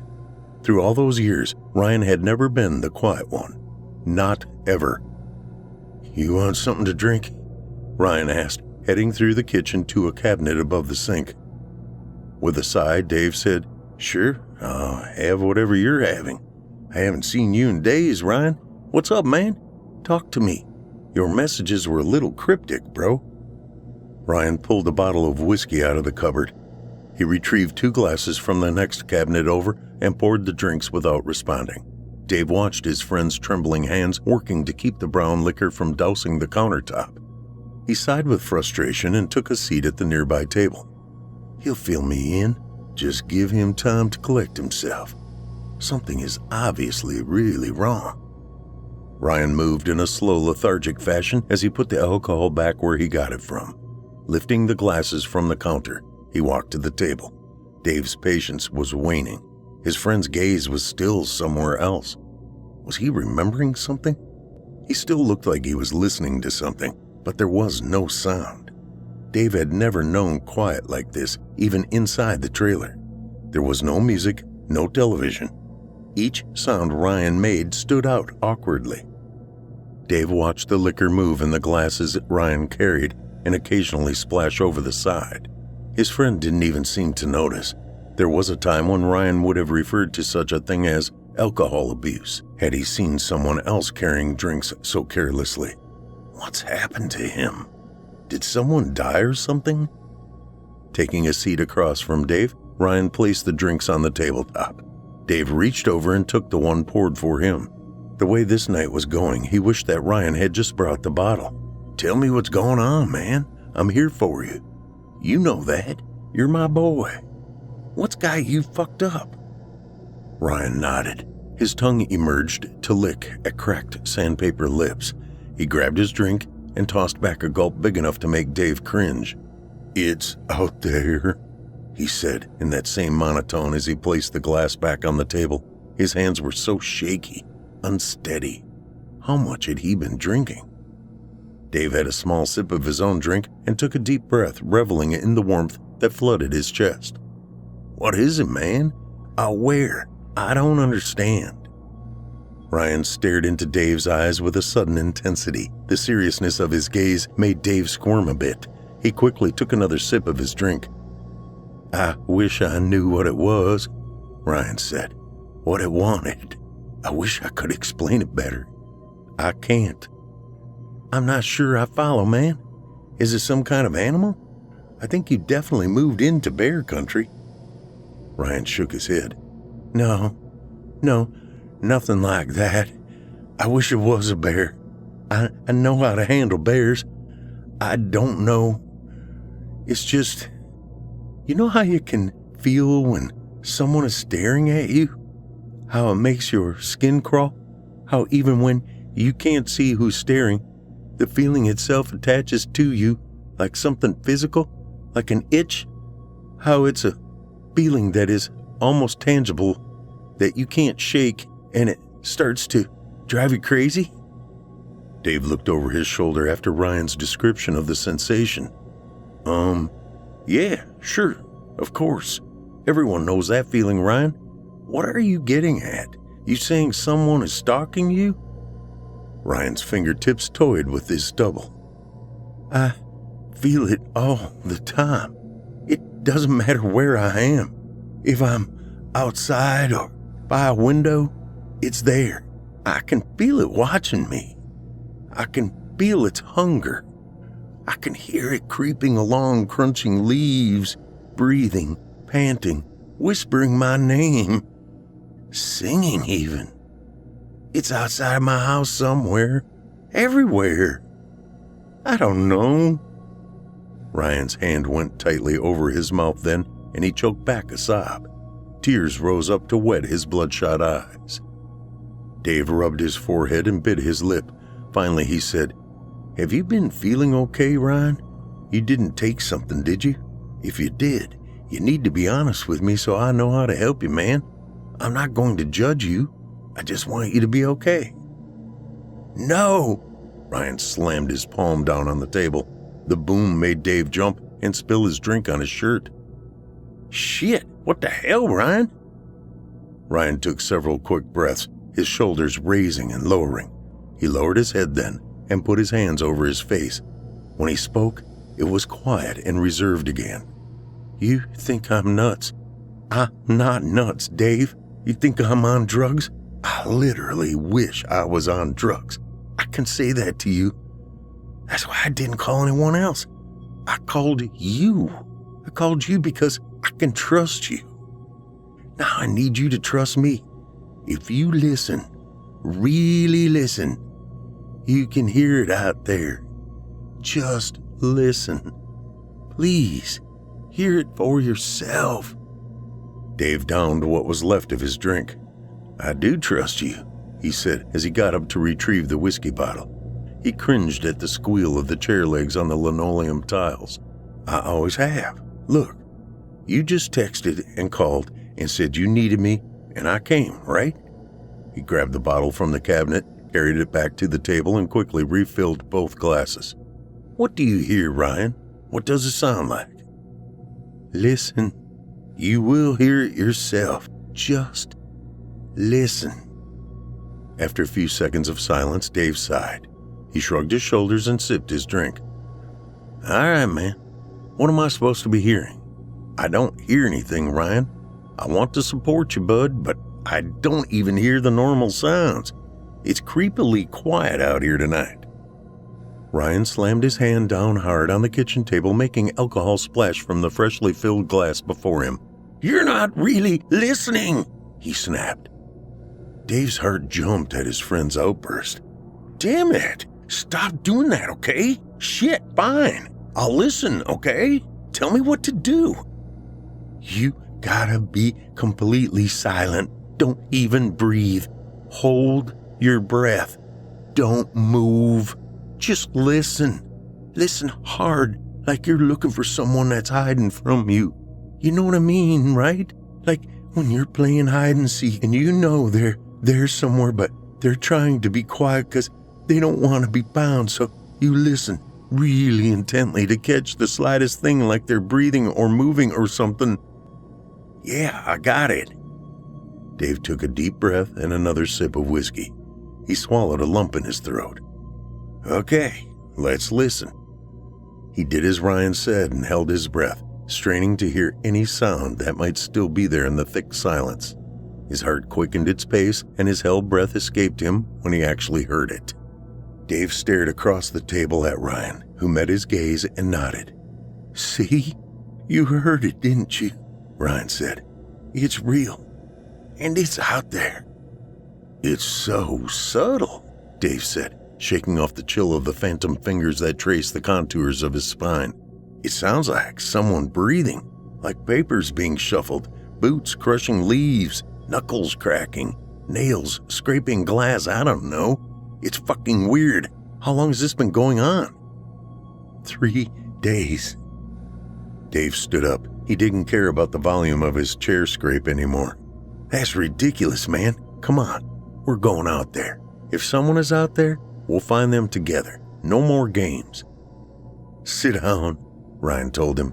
It's dark out there. What are you going to see? Dave tilted his head and looks at his friend like he was crazy. You've got a flashlight, don't you? If you don't, I've got one in the car. You can't live like this. Let whoever is fucking with you have power like this. We'll drag them out and make them explain themselves. No, just sit down, okay? Ryan's words were laced with fear. He scratched at the back of his neck. No.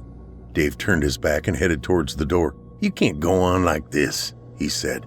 If some freak is hiding out there, I'm going to find him and kick his ass. 3 days. This is crazy. Stop, Ryan screamed. Dave turned and looked back. Ryan stood from his seat. He was trembling so badly that he almost fell. Don't you think I tried, Dave? I went out there on the first day, damn it. I looked for hours. Hours. I found nothing, but I felt it staring at me the whole friggin' time, watching me. I could hear it breathing, even feel its breath in my skin giving me goosebumps. I could hear it whispering to me, but I couldn't make out what it was saying. It was nowhere and everywhere all at once. I knew it wanted me, but it was waiting for some reason. I don't know what for, but the point is, I never found it, but it always found me. You won't find it either, Dave, because it doesn't want to be found. Have you called the police? Ryan took a step towards him on unsteady legs. And say what exactly? And even if I managed to get them to come out, what good would it do? They would come out here and find nothing. They would just think I was crazy or on drugs too. You know I'm right. Dave sighed. You're right. He didn't say, but they might be right too. He did his best to massage some of the tension from his forehead. All right then, he said. Let's get out of here. You can come crash at my place for a bit. Ryan shook his head. He turned and walked into the living room. Dave reluctantly followed. Come on, get your stuff, he said as Ryan all but fell onto the couch. I can't, Ryan told him. He wiped fresh tears from his eyes. It won't let me leave. Don't ask me how I know. I just know, okay? I can feel it. It wants something, needs something, but I don't know what. It isn't going to let me leave before it gets what it wants, whatever that is. I wish I knew. I would give it whatever it wanted just to make this end. I can't take it anymore." His eyes roamed around the room, following the fluttering notes of sound that reached out to him like icy fingertips. Dave knew because he could hear them too now. He wished he couldn't. He wished he could go back to the silence that blanketed him when he arrived. But there was no going back now. Dave squeezes his hands into tight fists. He was growing quickly frustrated with the whole situation, and the sound of that thing breathing in his ear was nerve-wracking to say the least. "Well, what do you want me to do? We can't just sit around and go crazy, Ryan." Ryan cast his eyes toward the floor, quickly averting his gaze. "I don't know. I was just afraid, I guess. I didn't want to be alone. I don't know. Maybe you can help me figure out what it wants from me?" Dave grumbled but said nothing. He walked over to the couch and took a seat next to his friend. Putting a hand on Ryan's shoulder, he said, "All right, man. Don't worry about it. It's cool. I'm here. Let's click the TV on, huh? Let's see if we can't find something to lighten the mood. At least maybe it will drown out the sound some. Then we can talk and see what we can figure out." Ryan nodded. He closed his eyes and took a slow, deep breath. When he opened his eyes, he seemed slightly more relaxed. "The remote is next to you. I'm going to run inside and get my drink. You want yours?" "Yeah, sure, thanks," Dave said as he located the remote control. Pointing it, he clicked on the television and started flipping through channels. When Ryan left, he hit the mute button. Dave wanted to make sure he could hear Ryan in the kitchen. He frowned at himself, realizing at once that his friend's paranoia was rubbing off on him. But it wasn't paranoia if someone was really trying to get you, right? Dave could hear it, even now, chanting in whispers, scraping at the paint on the walls, clicking its tongue. It sounded like it was in there, walking around the room, but the feet were stepping on dry leaves instead of the dull gray carpet. Dave felt suddenly afraid, nervous. He wanted to drown out the sound. He moved to turn the volume back on when the sound of shattering glass made him jump out of his skin and drop the remote to the floor, cussing under his breath. "Ryan? What the hell was that? You okay? Ryan?" When no response came, Dave jumped quickly from the couch. He raced towards the kitchen, prepared for confrontation. He didn't know what to expect, what the owner of such sounds would look like. His heart pounded in his chest, and chills danced their way up and down him. Stopping outside the kitchen doorway, Dave grabbed one of Ryan's old football trophies off a nearby shelf, knocking down a framed photo of the championship team in the process. "It's not the best weapon, but it will have to do. I will not go down without swinging something." Dave didn't see anything, but he couldn't stop hearing it. It sounded like whispering and a breeze whipping through trees, crunching brittle leaves and heavy labored breathing, scratching nails on glass, squealing, shuffling beat like those of a shackled prisoner, and then the faint quiet notes of an eerily beautiful song. They sounded so far away, but also like they were all around him. Dave didn't know what was real anymore. "Ryan?" His hands were shaking and he found it hard to breathe, like the air was thick, sludgy. He uselessly told himself to stay calm. Then he stepped over the threshold into the kitchen, and Ryan wasn't there. Whatever he was expecting to find, to fight, it wasn't there either. Dave was just alone with the incessant sounds of whatever was out there, stalking them. He took another step into the room, and another. Something crunched under his foot, and he gasped. Were the leaves really in the house now? Dave looked down and saw broken glass and spilled liquor on the floor at his feet. The leaves were only in his ears, but the relief of that knowledge was fleeting. The broken glass meant that something did happen to Ryan. Where the hell was he? Dave looked up quickly because he could feel someone watching him. He couldn't see them any more than he could Ryan, but he knew they were there. The whispers returned on the whistling wind. He could feel hot breath on his arm, the back of his neck.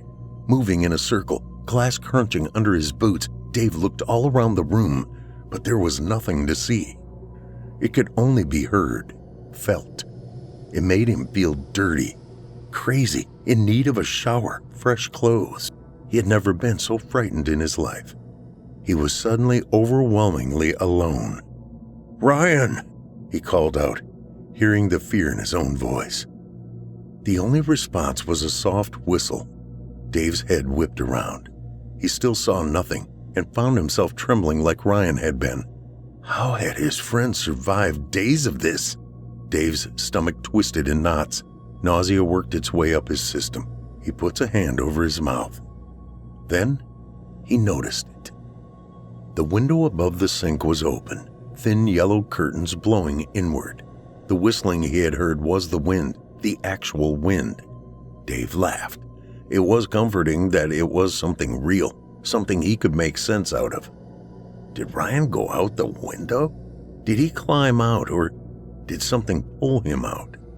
Did whatever was out there drag him off into the unnaturally dark night?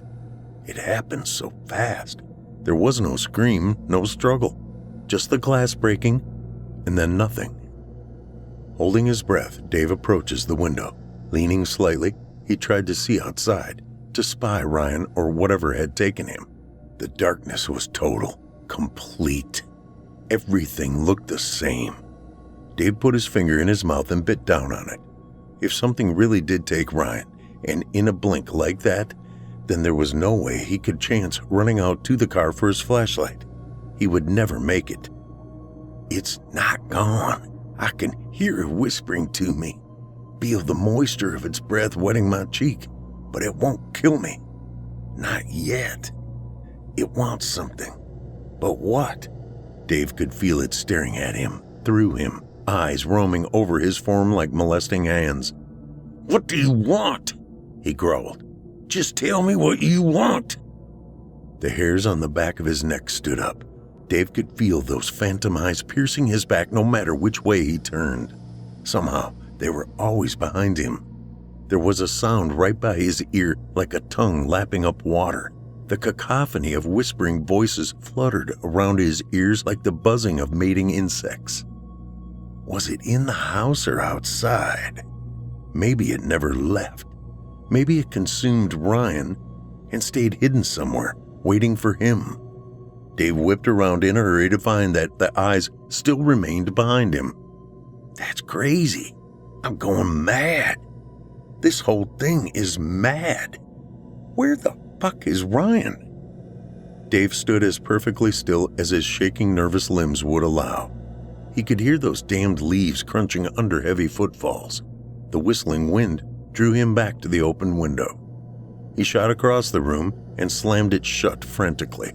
Panting, he fumbled with the lock, but he knew in his heart that wouldn't keep it out. Whatever was out there, if it wanted him, it would get him. Just like it did Ryan. It just didn't want him yet. It was waiting for something. But what? The wondering and not knowing anything was driving him insane. Dave paced the kitchen. He chewed the nails off every finger on his hand. He was going to die here, and no one would know. He had to call someone for help. But who could he call for something like this? Ryan was right.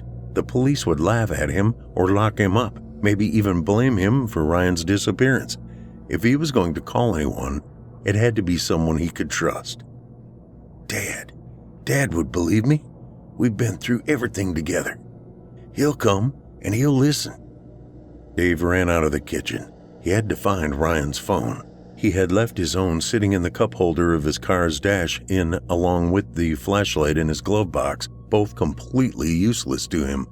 He couldn't go out there. It was out there. Ryan's phone was the only chance he had. Now that he's heard the thing that watched, heard it clearly, he couldn't unhear it. He had opened a door that couldn't be closed. The hairs on his neck and arms were standing on end like there was static electricity. It could be anywhere, and he had no idea how much time he had before it came to take him. Would it give him days like it did Ryan? Or would it be hungrier now that it had a taste? Dave wasn't hopeful. He scrambled around the house in a panic, searching, tossing things over his shoulder with loud bangs and clangs. He looked on every table, every shelf, under the cushions, on the couch, in the dresser and the hamper, the cupboards, the bathroom. When he came up empty, he started to get hysterical. Dave told himself to stay calm, but it wasn't working. He tried to listen for the phone the same way he listened for it. Maybe the volume was off, but he would hear it buzz from under something if he listened well enough. No one had to be calling. Ryan had 1,000 apps that gave regular notifications. It was bound to chime if he was patient. What if Ryan had the phone in his pocket? Then I'm screwed. I'm going to die here. I don't want to die. I can't give up. Dave stood poised between the rooms. He didn't move or even breathe. He just listened. The sound of the phone never reached his ears. He just heard it. It was out there, breathing, watching him, calling to him in its own way. It almost sounded like a song sung too far away for him to make out the words, yet he still knew they were for him. He could feel it within him, touching the core of his being in a filthy, unwanted sexual way. His skin was crawling. "What do you want?" he said shakily with tears in his eyes. "What do you want from me?" Dave snapped back to reality when he heard the chime of Ryan's phone coming from the kitchen. He lets out a big exhale and thanked God. Then he ran. Dave followed the sound and found himself standing beside the round table facing an open front door. No! Wind whipped through the door, carrying the whispers and crunching leaves with it. The song of death, he decided. How did it get in? Dave heard the chime again, and he realized the phone was laying at the foot of the open door. He swallowed a lump in his throat. How was this possible? Was it tempting him with it? Could it be giving the phone back, toying with him?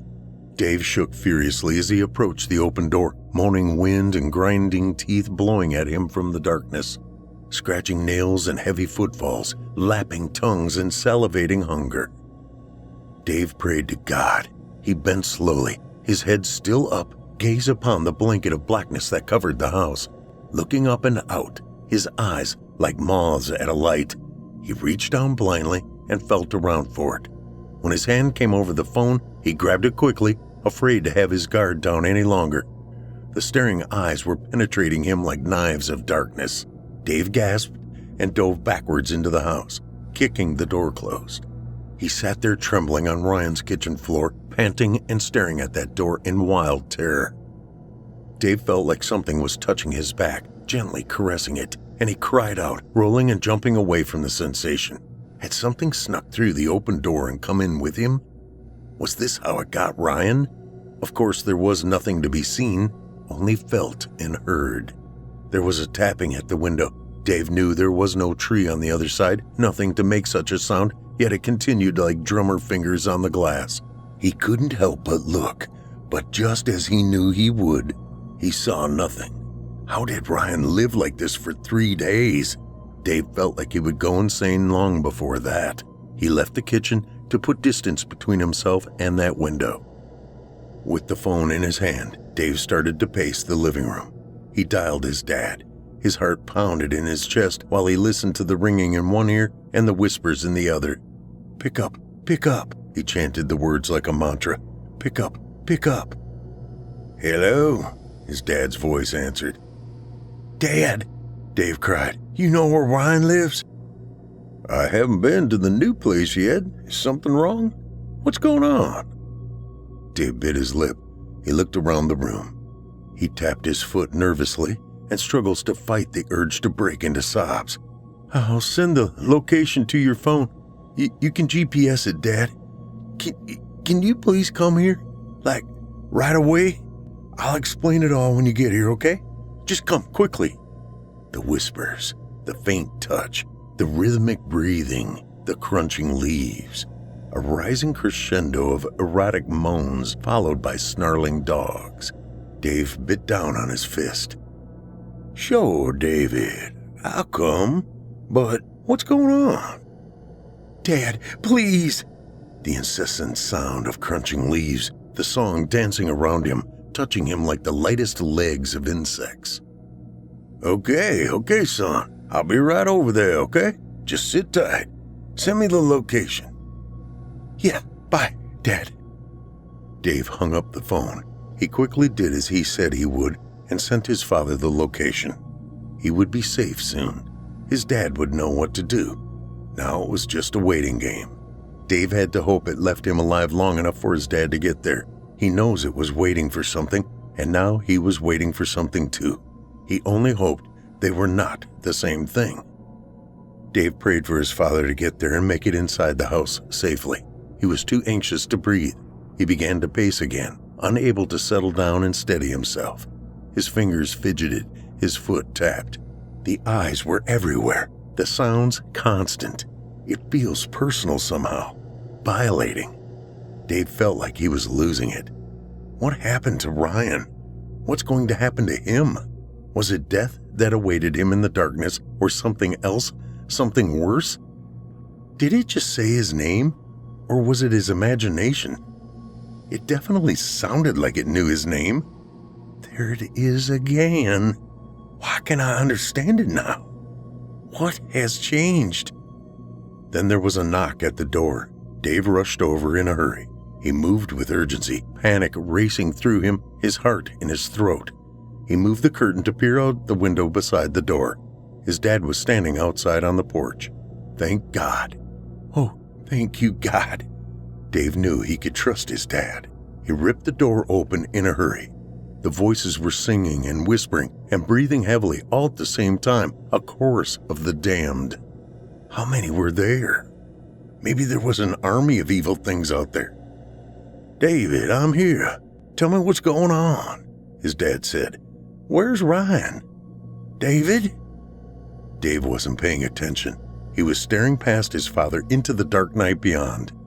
He was listening. David! His dad shouted, waving his hand in front of his son's face. Dave finally looks his father's way. Come in, quickly, he said. His dad moves past him into the house. Dave gave one last look out into the darkness and then shut the door with a shiver, his nervously fidgeting fingers going to his mouth. You want something to drink? You might need it with what I'm about to tell you. No, David, I want you to tell me what's going on. I'm going to have something to drink, Dave answered. He poured liquor into the glass he had been using and sat at the table. His father followed and sat across from him. Dave's gaze followed him as he craned his head when he noticed the broken glass on the floor. What is this? He asked. Did something happen to Ryan? David, what's going on? Dave twitched his head and tapped at his ear, but the crunching leaves and whistling wind still nagged at him with their distant song. It never ceased. It never fucking stops. Please, stop. His dad sighed, obviously growing frustrated and annoyed. Can you tell me what's going on now, David? I can't help you if you don't talk to me. The endless breathing, the piercing stares, the damned dry, brittle leaves. Dave took a big gulp from his drink. He wiped his mouth with the back of his hand and placed the glass back on the table. Then he met his father's eyes. His dad shivered when he met Dave's intense stare. It's out there, Dave said. It's watching, listening, and it never shuts up. His dad shook his head. His hand pulled at his face. What is out there, David? Out where? I don't know. Somewhere, everywhere. Just listen. Really listen. Don't breathe. Don't think. Just listen, okay? Please. How could he not have heard it before Ryan made him focus? How could anyone not hear it? It's so constant and penetrating. An assault. Maybe it's always there, but you don't know until you open yourself up to it. His father frowned. I don't hear anything, David, he said sympathetically. Dave knew it was there. He could feel it, hear it moving, breathing, whispering to him, licking the inside of his ear. That's because you're not really listening. Not the way I asked you to. Block out everything and just listen. His father sighed with frustration but nodded. Okay, he said. Then he closed his eyes and sat there across from Dave. He was so still, his eyes fluttering beneath closed lids. Then they flicked open and went wide. He stared at his son intensely, and Dave nodded because he knew his father had heard it. What is it? I don't know, but it took Ryan. I'll be right back. Stay right there. Don't move. Dave ran to the bathroom. He glanced at the window just long enough to be sure it was closed and locked. Then he doubled over and vomited into the toilet. Once his stomach was empty, he turned the sink on full blast and rinsed his mouth, splashing water on his face as well. Then he heard it. The thing's approval. It was happy with him. He knew at once what it wanted. It was waiting for him to call someone else, to keep the chain going. Ryan's 3 days had been a gift because he endured them alone before calling Dave. Dad! Dave had to warn his father, to tell him not to call anyone, no matter what happened. He shut the water off and turned towards the door in a hurry, but he felt wind on his back and gasped, knowing the closed window was now open. Dave made to scream for his father, but something covered his mouth. Then he was dragged away into the darkness without so much as a sound. His father in the other room, waiting for him to return.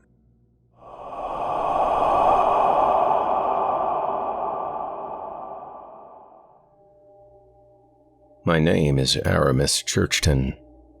On December 14th, 2004, I came to the town of Belconson, Maryland, in order to spend a night in a tenantless house on a quiet road.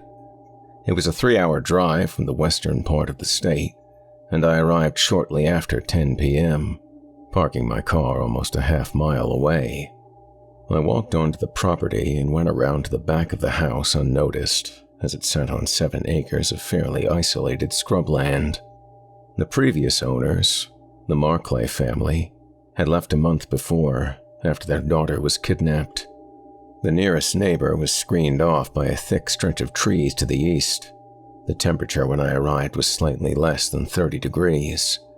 I broke into the basement door with a crowbar and entered the house. The Marclays had left the heat on inside, and it was comfortably warm.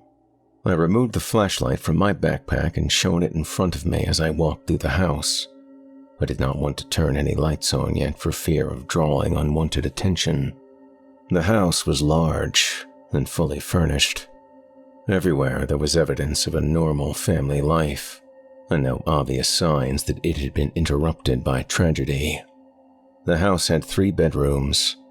One of them was Glory Marclay's. She was 7 years old when she was abducted in the middle of the night. A ransom note had been left behind, written by a man who only called himself Swan. Nothing had been touched in her bedroom. It was filled with her drawings and possessions.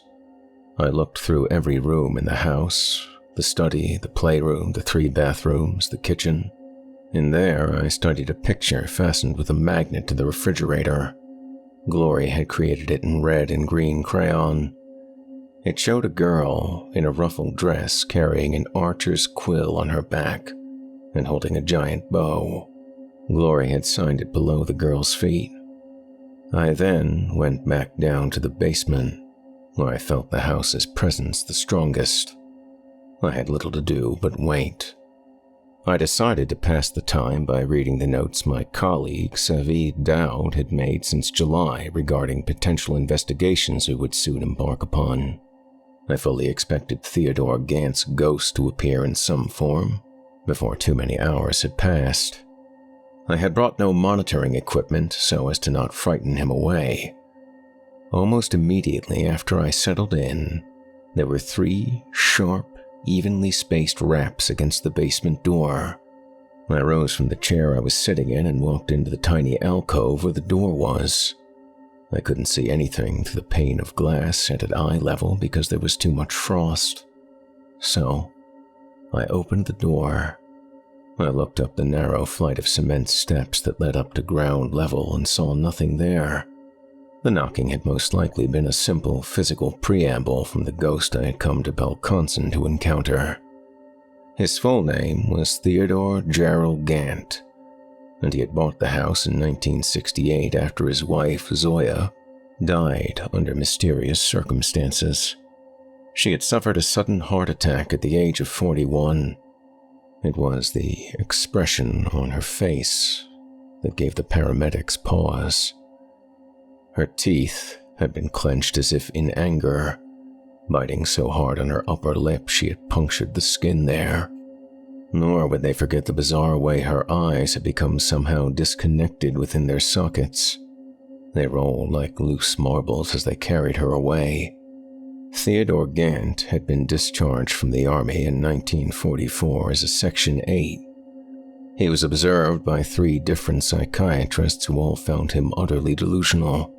He had been stationed with the Africa Corps, but after his discharge he did not return to the States for over 3 years, disappearing instead into the forests south of Zaire. It was believed that he spent those years deeply involved in the study of the witchcraft practices of the Gai Kultu, a primal tribe to whom zombification was an everyday practice. His private papers mentioned extensive experiments with cannibalism while he lived inside that little scene community.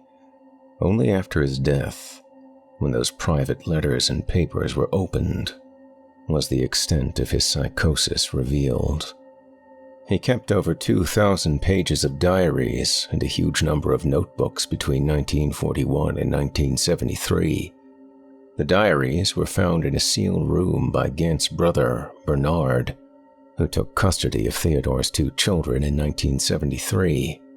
Theodore believed that in Africa he had become a Valpurdim, a kind of brain vampire, who killed in order to eat the minds of his victims, in the belief that the amassed intelligence would grow and grow inside him.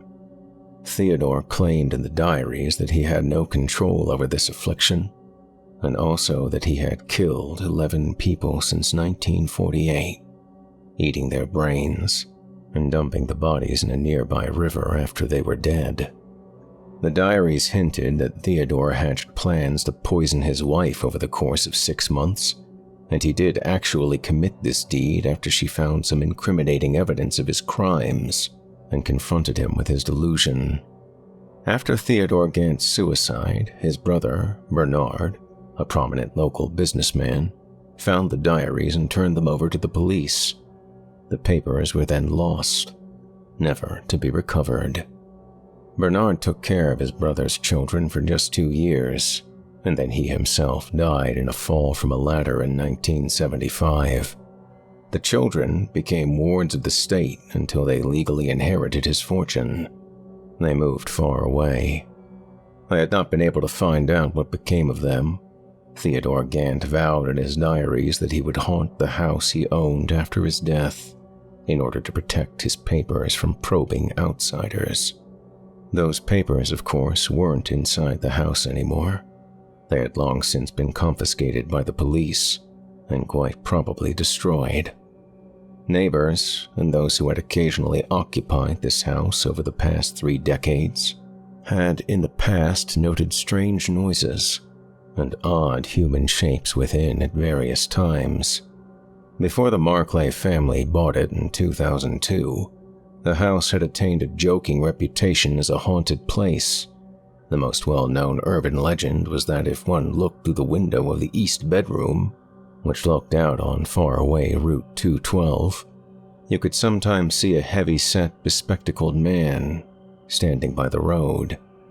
He would place his hands over his face and sink to his knees, and then mysteriously disappear. Because this sort of sighting had on occasion been attributed to children, there was reason for extra caution when I began my investigation. Between 10:30 and 11 p.m., I did little inside the house but stand for several minutes in the center of the dark living room. I listened to the almost undetectable subtone the house gave off for signs that its energy level was migrating toward any particular area. It didn't seem so. But there was a slight change in the tone inside Glory Marclay's bedroom. It was there that I chose to perform an attraction. I sat down at the little girl's tiny red desk and settled onto the blue wooden chair beside it, which had been designed for a human 1/3 my size. I switched on the table lamp. Atop the desk there was a Mickey Mouse pencil cup, a sketch pad, and a calendar showing a different sort of horse for every month. I moved these things out of the way and set my backpack on the desk, along with a glass of water. From the pack, I removed a charcoal pencil. Sensing something, I turned to look at Glory Marclay's small bed. On the coverlet lay 3 dolls. I noticed for the first time that the room was filled with them. There were giraffes, dogs, dinosaurs, fashion models, infants, cowgirls, and astronauts. For some reason, the 3 dolls sitting on the bed, staring in my direction, were the ones with the largest eyes. I began to rub the tip of the pencil back and forth across my open left palm so that the charcoal marked my skin. Then, I continued in the other direction, cross-hatching. Soon, my palm was entirely black. I sat the pencil down and made a tight fist with my left hand. I closed my eyes, and they remained closed for the next 10 minutes. Slowly, I tightened my fist more and more until my nails were digging into my palm and my muscles began to tremble. I could feel the temperature inside the house climb by 2 or 3 degrees as I performed the attraction. When I finally thought it was time to open my eyes, I unclenched my fist. Virtually all of the charcoal had vanished from my hand. It had left behind only a string of tall, thin black letters. The letters had made this message on my flesh. He, M, my, KLL, he. I stared at these letters for the better part of 20 minutes. I could not fill in the gaps between the letters with anything that made immediate sense. I eventually transcribed the sequence onto a piece of paper and placed it inside the pocket of my shirt. I left the charcoal markings on my palm as well. I heard the wind picking up severely outside the house. With the heat cut off, the temperature inside it should have been falling, but the thermometer I had brought with me showed otherwise. It had actually climbed 2 degrees. The temperature in the basement was identical to other locations above ground. I had hoped for this. It was a positive sign. I had my first visitor at 12:40 a.m. I had been standing in the furnished basement, looking at several photographs of the Marclay family that had been set up on top of a small stereo system. Mrs. Marclay had been a stern-faced woman in her 40s, and the photographic progression showed that she had lost a great deal of weight over the course of a few years, and not in a healthy manner. In the last photograph of her and her only child together, she seemed to be staring into some middle space, lost. There were 3 sharp knocks on the basement door. These knocks were identical in every way to those I had heard 2 hours before.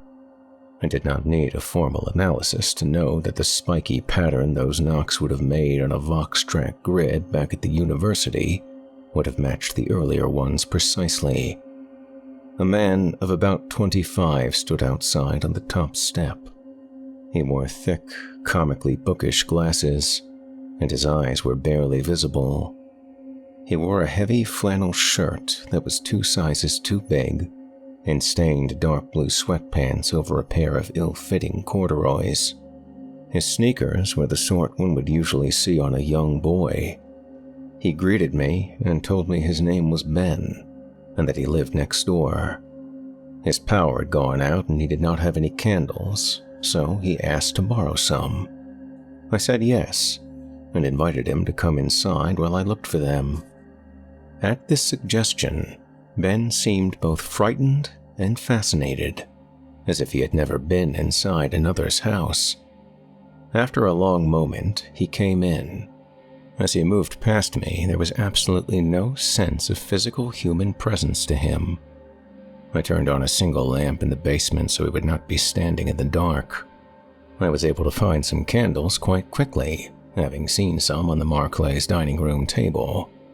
I retrieved them and hurried back down to the basement, where the visitor stood awkwardly, unmoving, in a corner.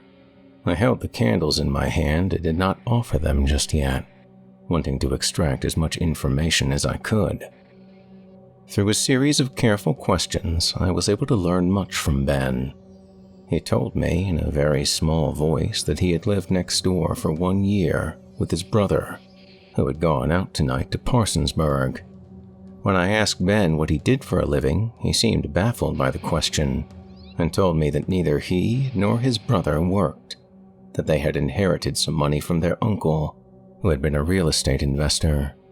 His brother's name was Donovan, and he took care of all the money. When I asked Ben what his last name was, he replied, Gant. It confirmed what I had already assumed. As the conversation, or what passed for conversation, lengthened, Ben became visibly more nervous and no longer made eye contact with me. On 2 separate occasions, he asked me for the time. He was obviously very anxious to get back home. I noticed also that speaking the name of his brother caused him distress. He asked me what I did for a living, and I told him I was a sort of psychologist. Instead of asking a follow-up question, he inquired immediately if I was sleeping when he had knocked on the door. Even though I said no, he then asked me if I had been dreaming.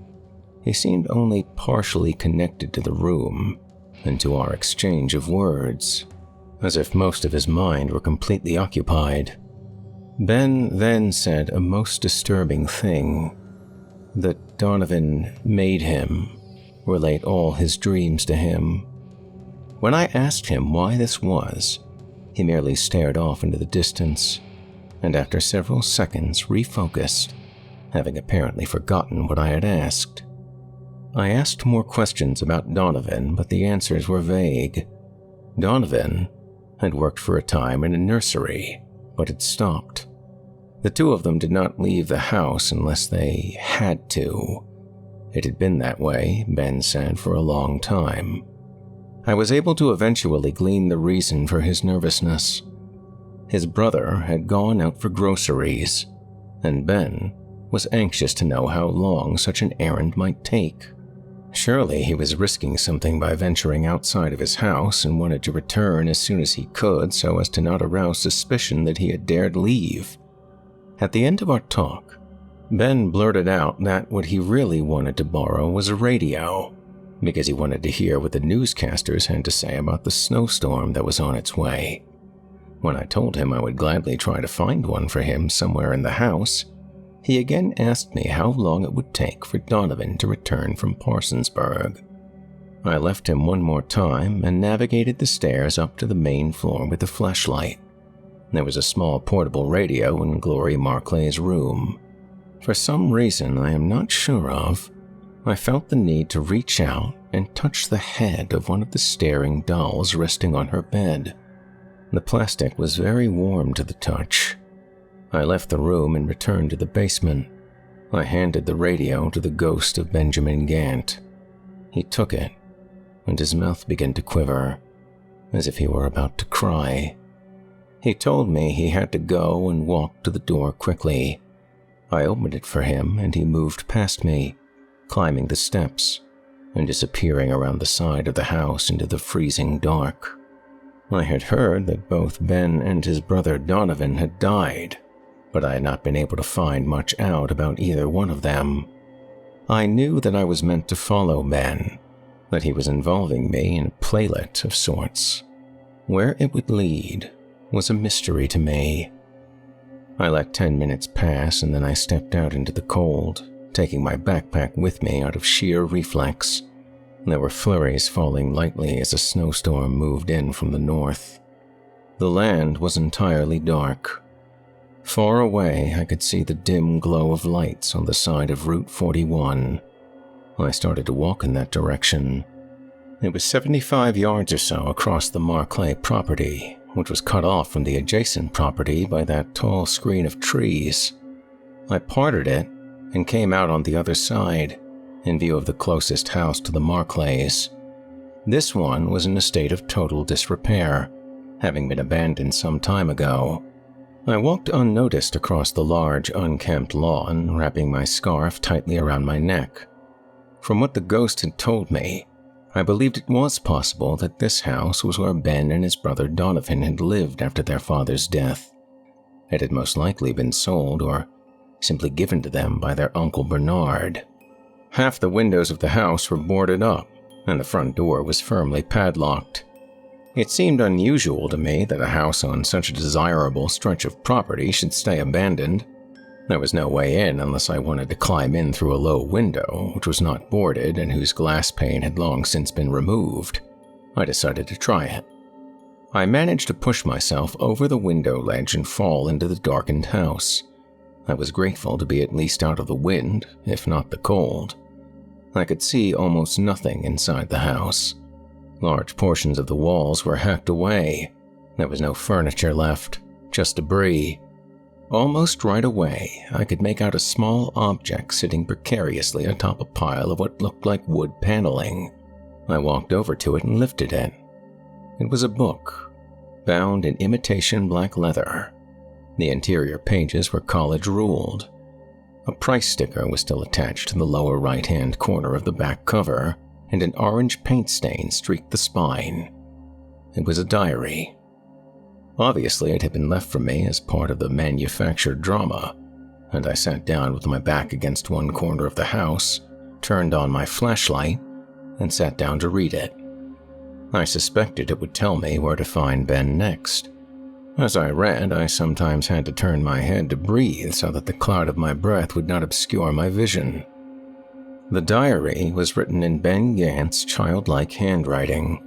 It began on April 10th of an undetermined year and covered approximately 1 month of the young man's life.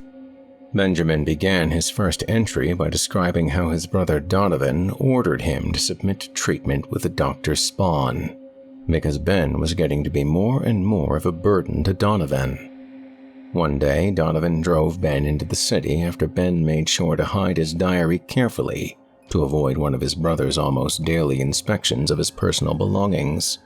Benjamin had found this Dr. Spawn, who claimed to be a psychiatrist, to be very strange. His hands were twice as big as Benjamin's, or so he wrote, and Spawn was in his 80s. While Donovan waited in a car down the street, Spawn had asked Ben question after question about his heart condition. The man had gone out of his way to show Ben his medical degree and textbooks. Ben was obviously frightened of Spawn. Later that night, Ben heard Donovan on the phone, laughing and talking to Spawn. Ben was hypnotized by the doctor for the first time on a Saturday. It was Spawn's intention to use the power of subconscious suggestion to alleviate Ben's general sense of fear of the world. Ben barely remembered what happened after he lapsed into unconsciousness. He found himself walking down the street, but he could barely hear any sounds. He watched people pass him silently, and he became aware that his brother was following his progress with the car from behind him. Ben wrote that the sunlight had been changed somehow to dark shades of purple and black, as if night and day had been reversed. It felt nice to him. The next thing he remembered was waking up on Dr. Spawn's couch. Spawn was very happy. He said that they had already made a tremendous amount of progress. Ben and Donovan ate at a hamburger place on the way back to their house, and Ben wrote that Donovan forced him to eat more than he should have. The next day, Ben sat looking out his bedroom window while he was supposed to be asleep. He had been given some kind of tablets to swallow, but he had concealed them in his palm. Ben saw Dr. Spawn's car pull up to the house, and the old man visited with Donovan. Ben did not leave his room for 2 days. Daylight hurt his eyes and his throat. He only felt better when night came. The diary's next entry told of Ben's third visit to Dr. Spawn's office. By this time, the daylight stung his hands. This time, while Ben was under hypnosis, Spawn walked with him. It was already dark when they went out onto the street. There was now no sound in Ben's ears, but he liked the feeling of the darkness now that the sun had gone down. Ben drifted by him, and Dr. Spawn's hand never left his shoulder. Spawn talked profusely, but Ben couldn't hear a word of it. After a time, they left the main roads and walked through the back streets and alleys. Once they went by a cemetery, and Spawn stopped him there, talking very quickly, pointing and gesturing almost angrily. Then, the two of them went on. Ben got a little dizzy, and at some point Spawn was actually pulling him along with his large hand over Ben's wrist. Then, they were in a place near the bay where the city's garbage was sent out from the harbor on scows. Ben remembered tall buildings with broken windows. Spawn pointed at someone walking around there. To Ben, the person was just a shape made out of blue. Spawn made Ben run after the shape, but it had gotten away from him. He was too slow and clumsy. And so, Ben wrote. Dr. Spawn went after it. Ben awoke back in his room with Donovan standing over him. He said that Ben needed more therapy with Spawn. But when they returned to the office the next day, there was no answer at the interior door. Ben opened it to find many of Spawn's books and papers scattered around messily. Ben lifted one of the books to find it was a medical text designed for a high school educational level.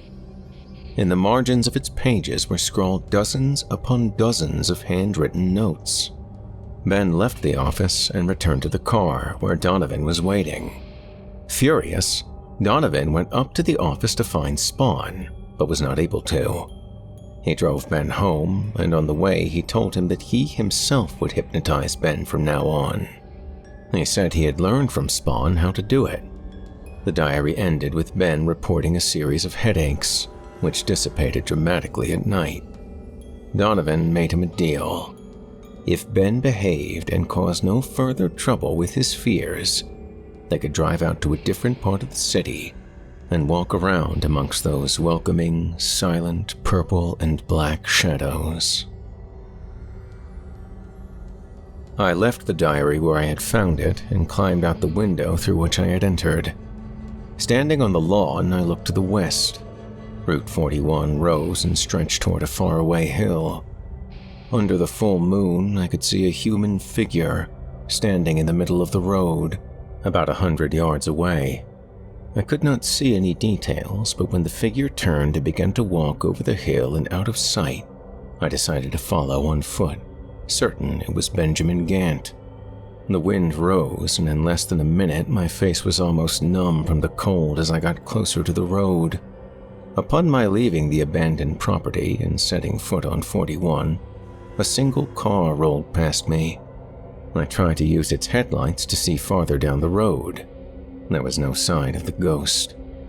I knew that Ben's physical actions should closely mimic those of a living human's, at least for a while, and so I reversed direction and jogged for a few hundred yards towards the car I had brought to the Marclay house.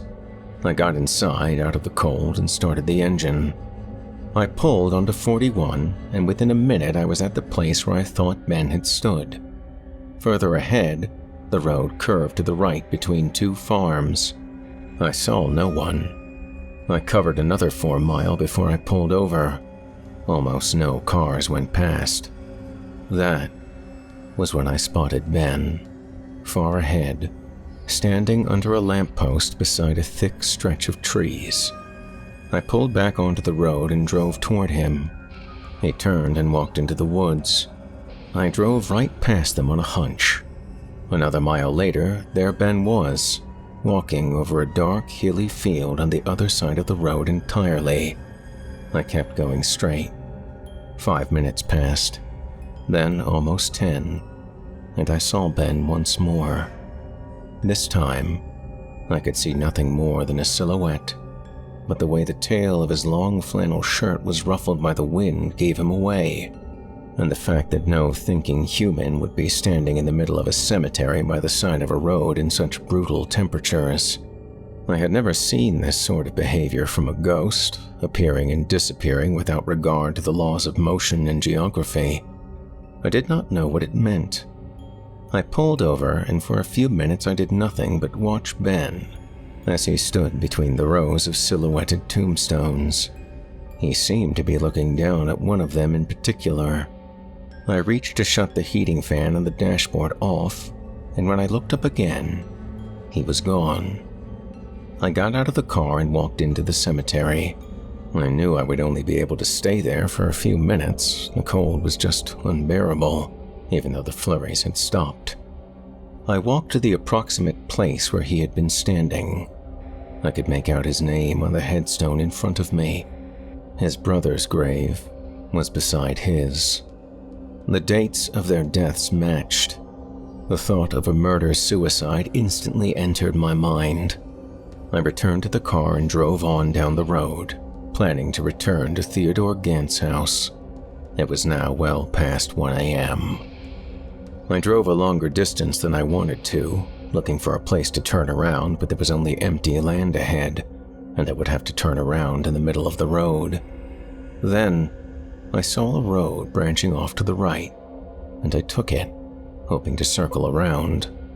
But this road twisted and turned again and again, and I was about to give up on it when yet another road turned again to the right, all but assuring me of a simple way back to where I had come from. But I had no such luck. After a full mile of driving on this road, I didn't seem to be going in the ideal direction anymore, and at one point, when I took a fork to the left, I believed I was on a different route entirely. I saw the lights on a small service station up ahead, the only business I had seen in the area. I pulled onto the tarmac and parked beside one of the 2 gas pumps. There was another car there, at the adjacent one, a white, idling pickup truck. I walked to the cashier's office, which was abutted by a small garage, and went inside. Behind the counter was a rotund man in his 50s, slumped in a chair. He was swaddled in a massive blue coat. A name tag underneath it suggested he owned the place. I greeted him, but he did not immediately respond. He was staring intently through the window blinds that looked out on the tarmac. I asked him for directions back to Route 41, and for a moment he said absolutely nothing, didn't even turn his head. I repeated my question, and he said only, "He's been out there 15 minutes. When I asked him what he was talking about, he said that the white pickup truck outside had pulled in 15 minutes before, and no one had gotten out. I asked the man why he didn't go out to the full-service pump and tend to him. He replied that he couldn't go out there, and now, neither could I.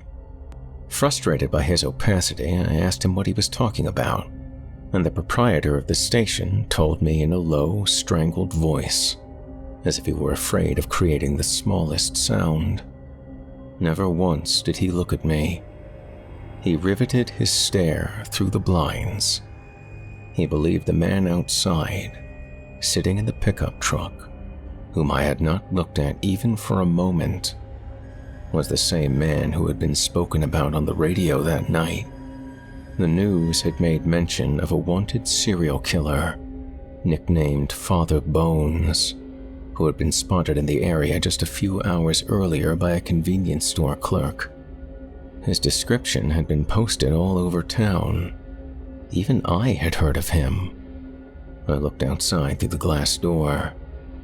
The pickup truck kept idling, spewing out exhaust. It was impossible to see into the cab of the truck. The truck was old and beaten. I told the proprietor that he was being absurd. I based this mostly on his frustratingly childish and terrified demeanor rather than what I truly knew of the facts. But he said the description of the truck was the same. He said he had been able to see the man once as he sat in the truck, just once, when he shifted and the light struck him just so. and the man would not turn the engine off, would not get out. Through the glass door, I noticed more details.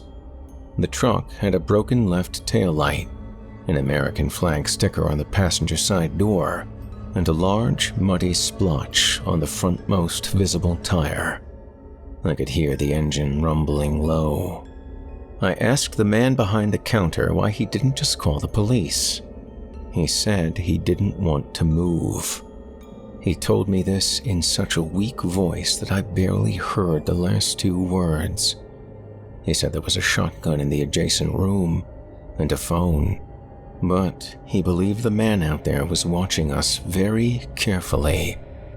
I said I would call the police for him, and I turned toward the adjacent room. The man told me to stop, but I went anyway, stepping into a very small area beyond which the garage could be entered. It had no lights. There was a phone sitting on a messy desk in the corner, a desk topped with stacks of invoices and boxes of replacement fuses. I picked up the phone and dialed the operator, requesting the police. When she asked me if it was an emergency, I started to say no, but changed my answer to yes. I turned to look into the front counter area, but could not see the owner from my angle. The line clicked, and I waited for someone to answer me. I had a better view of the pickup truck from where I was. The blinds on the window were so old that several of the slats had fallen off over time. I saw that the truck's wipers rested diagonally across its windshield. Still, nothing could be seen inside the cab, which was maddeningly dark.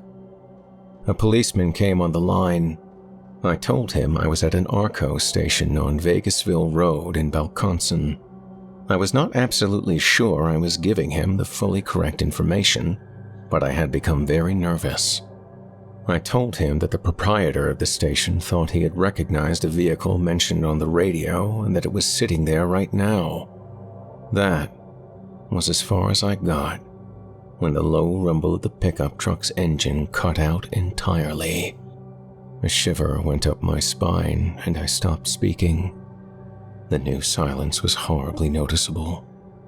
The policeman on the phone asked me one question, and I responded very quietly in the affirmative. I asked him to simply please come, and I lowered the phone. Then, I moved delicately back into the other room. The proprietor was gone. The front door, however, had not been opened. I would have heard the tinkling of the Christmas bells affixed over it. They had greeted me when I came in.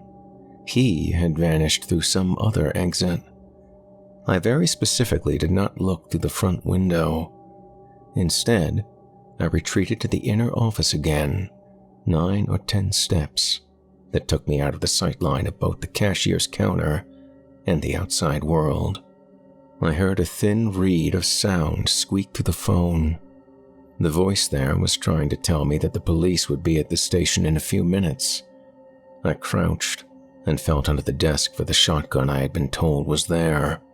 There was nothing at all. The only sounds from outside the building then were the wind and the noise of exactly one vehicle passing by on the road. I emerged one last time into the outer room and saw that there was a partially closed exit door beside a soda machine. It led down 2 steps into the rear of the garage, which was utterly dark. I pushed on the cheap wooden door, and the garage came fully into view. I could make out only vague forms. A very large sedan lay inside the garage, its hood open. I stepped cautiously around it. I could see my breath floating in front of me. I lifted my right foot over a toolbox a split second before I would have kicked it and sent it skittering across the cement floor. There was one last door on the far side of the garage. It had no knob. I guided it open gently. The wind struck me hard. Beyond was a thick mass of featureless woods. I edged along the side of the building over the space of a full minute, moving about 12 feet, hating myself for my caution, but unable to deny my disquiet. Then I put my head around the corner of the garage to get a full view of the tarmac. The pickup truck was still sitting there. 10 feet away from it, my own car waited beside the self-service pump. Without pausing to think, I began to walk forward, needing to cover about 40 feet to get inside my car. I fixed my stare on the white pickup and listened for footsteps. I quickened my pace, and it became an awkward trot. I could not remember if I had locked the car, and I had a very vivid mental image of myself setting my keys down on the counter inside the station and forgetting them there while I went to call the police. But it wasn't true. My keys were right in my front pocket. I had never locked the car anyway. I got in, closed the door fast, locked it, and started the engine. There was no movement from the pickup truck. I pressed heavily on the accelerator and turned back onto Vegasville Road without even bothering to look for traffic. I kept the car at a rational 30 miles per hour as I left, looking constantly in the rearview mirror. I nearly ran off once into a ditch. The lights of the station fell behind me. I fully intended to drive all the way back to the Marclay house to resume my vigil for Theodore Gant. But as Vegasville Road wound on, making me almost lose my sense of direction yet again, I decided not to return just yet. I still saw only one house every half-mile or so, set well off the road. The area was a series of empty hills and valleys. I pulled off about 15 minutes away from the station onto a long, winding driveway that led up to a dark farmhouse. I stopped just a few yards up the driveway, turned off the car, and sat, listening to the wind. I found myself unable to do anything but sit and wait. I knew I would have to return to the gas station at some point. I knew it. So, I would sit and let some time go by. The first car that passed by me on the road startled me quite badly. Its color was white, but it was not a pickup truck. It was a 2-mile journey. The only evidence of humanity I encountered on the way was the high beams of 2 passing cars. When I saw the lights of the Arco station approaching, I was both discouraged and frightened. There didn't seem to be anyone there at all. As I got closer, I saw that even the white pickup truck was gone. With an unpleasant feeling in my stomach, I crept onto the tarmac, cutting my headlights off. Something seemed very wrong. The police should have still been there. I stopped my car exactly where I had before. I told myself it was silly to feel frightened. I would go into the cashier's office and see if the proprietor was still there, and perhaps buy some coffee and a candy bar. Then, I would find out exactly what had happened. But the lights were out in the service building. I assumed then that the proprietor had gone home for the night, and I felt a sense of real relief. If he had come back to shut the lights off and gone home so quickly after speaking to the police, obviously there had never been any cause for alarm. It had probably been a misunderstanding, a case of mistaken identity. I stepped out onto the tarmac and closed the driver's side door. The wind gusted and slapped the empty husk of a bag of pretzels against my leg. I walked toward the building. The front door was ajar. I stopped and looked at the knob for some time. I was roused from my reverie only by the sound of a car going past. A Mustang doing about 60 miles per hour. I moved into the service building, listening for any movement. The heat had apparently been turned off as well. I couldn't see more than 8 or 10 feet in front of me. There were no signs of anything being amiss. The counter behind which the proprietor had sat was empty save for a stained memo calendar. I went into the adjacent room. Inside, there was one noticeable difference. I found myself unable to focus on anything else for what seemed like minutes. The cord to the telephone stretched from the base on the desk all the way up to the ceiling. A dangling, black, vertical rope. The receiver was hanging from a cardboard advertising mobile above. The receiver rotated gently, touched and guided by a thread of breeze that curled into the building from outside. I reached a hand out to touch the receiver. It was very cold. Then, from behind me, back in the cashier's area, there came a creaking sound. I turned. The sound might have come from as far away as the tarmac outside or as close as the front door of the service building. It had been a footstep or something brushing against a window. Through the window blinds, I could see a panel truck rolling past the station on Vegasville Road. The sound of it partially camouflaged a creak that was almost twice as prominent as the first one. I left the interior room, took a left turn at the counter, and pushed my way out of the building entirely. I felt an instant sense of relief when the wind struck me. I would simply get inside my car and never return. I took 1, 2, 3 steps toward my car, and I heard the creaking again, this time very, very close. My heart thudded inside my chest. I stopped after 3 more steps and looked at my car. The rear door closest to me was open. Just an inch, the barest inch. I narrowed in on that visible crack. I hurtled back through my memory to imagine a circumstance in which I may not have fully closed that door. The arc lights above shone down and made the windows of the car only darker, more impenetrable. As I watched, there was then an infinitesimal movement of the rear door. Gently, so as not to make any sound, it was shut from inside by a hand I could not see. There was a small metallic click as the metal components merged. I turned to run. I ran across the tarmac as fast as I could toward Vegasville Road. I did not look back. My feet pounded on the cement. In seconds, I was on the road and I kept going, running down the double yellow line into the darkness. I could not even pray for a car to come. My mind was a fog, and all I could hear was my own frantic breathing, and my shoes hitting the pavement harder and harder. In seconds, the cold air was ripping at the insides of my lungs, and I knew I would soon have to collapse. But I did not. The fear kept me moving beyond my physical limits. When the lights of the gas station fell behind me entirely, I was in almost total darkness.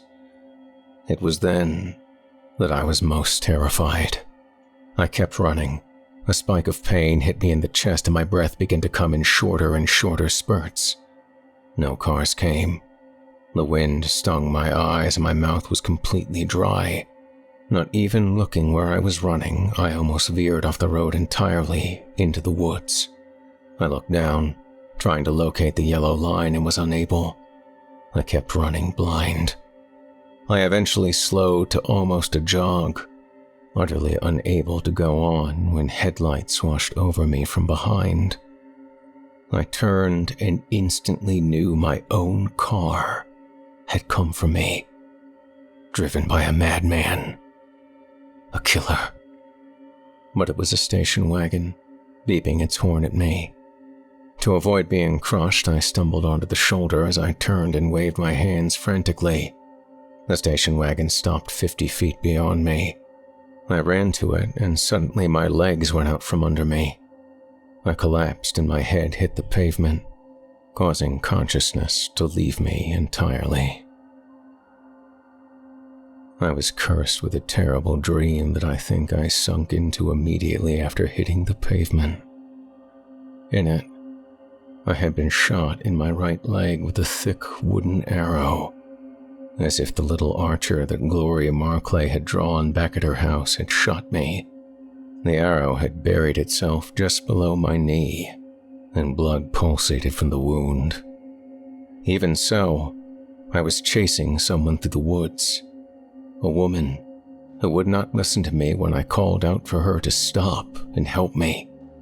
She merely ran forward. I was asking her where I was, and what the senseless string of letters that had been mysteriously etched onto my palm in Glory's room meant, and where the nearest hospital was. But she didn't answer. So I chased her. Wounded as I was faster than she. I caught up to her in an empty parking lot, crashing through a blizzard that unleashed itself overhead.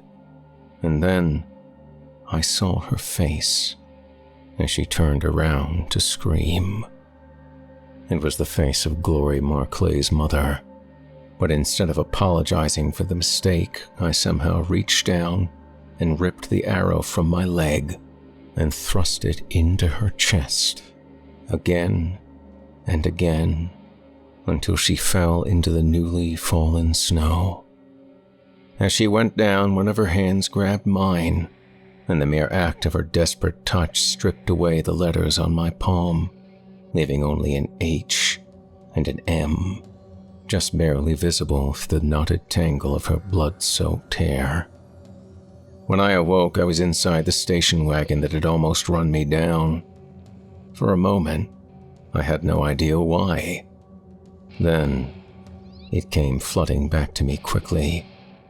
But the car was parked on the side of the road, a different road than where it had stopped for me. There was no one beside me in the driver's seat. I was alone. The dome light was on.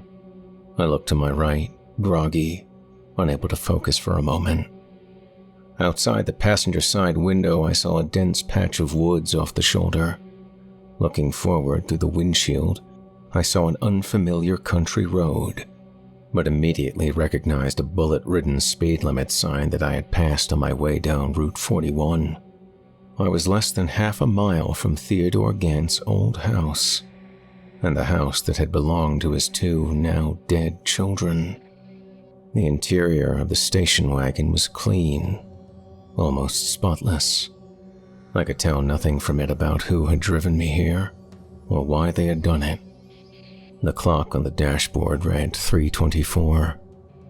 I got out of the car, lightheaded and still very afraid. I looked around in the dark and stepped around the car, peering into the woods. But there was no one there. I stood for 3 or 4 minutes, shivering, waiting. I had truly been abandoned, but by whom I did not know. I would not wait for whomever it was to come back. I began to walk in the direction of the Marclay house. I had to cross the road to do it. On my way, I looked to my left and saw something that looked like an envelope stuck underneath the station wagon's windshield wipers.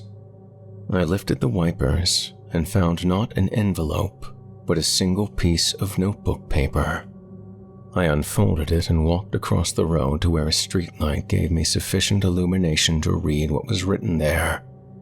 It was only one line, written in the unmistakable clumsy scrawl that I recognized from reading Benjamin Gant's sad diary.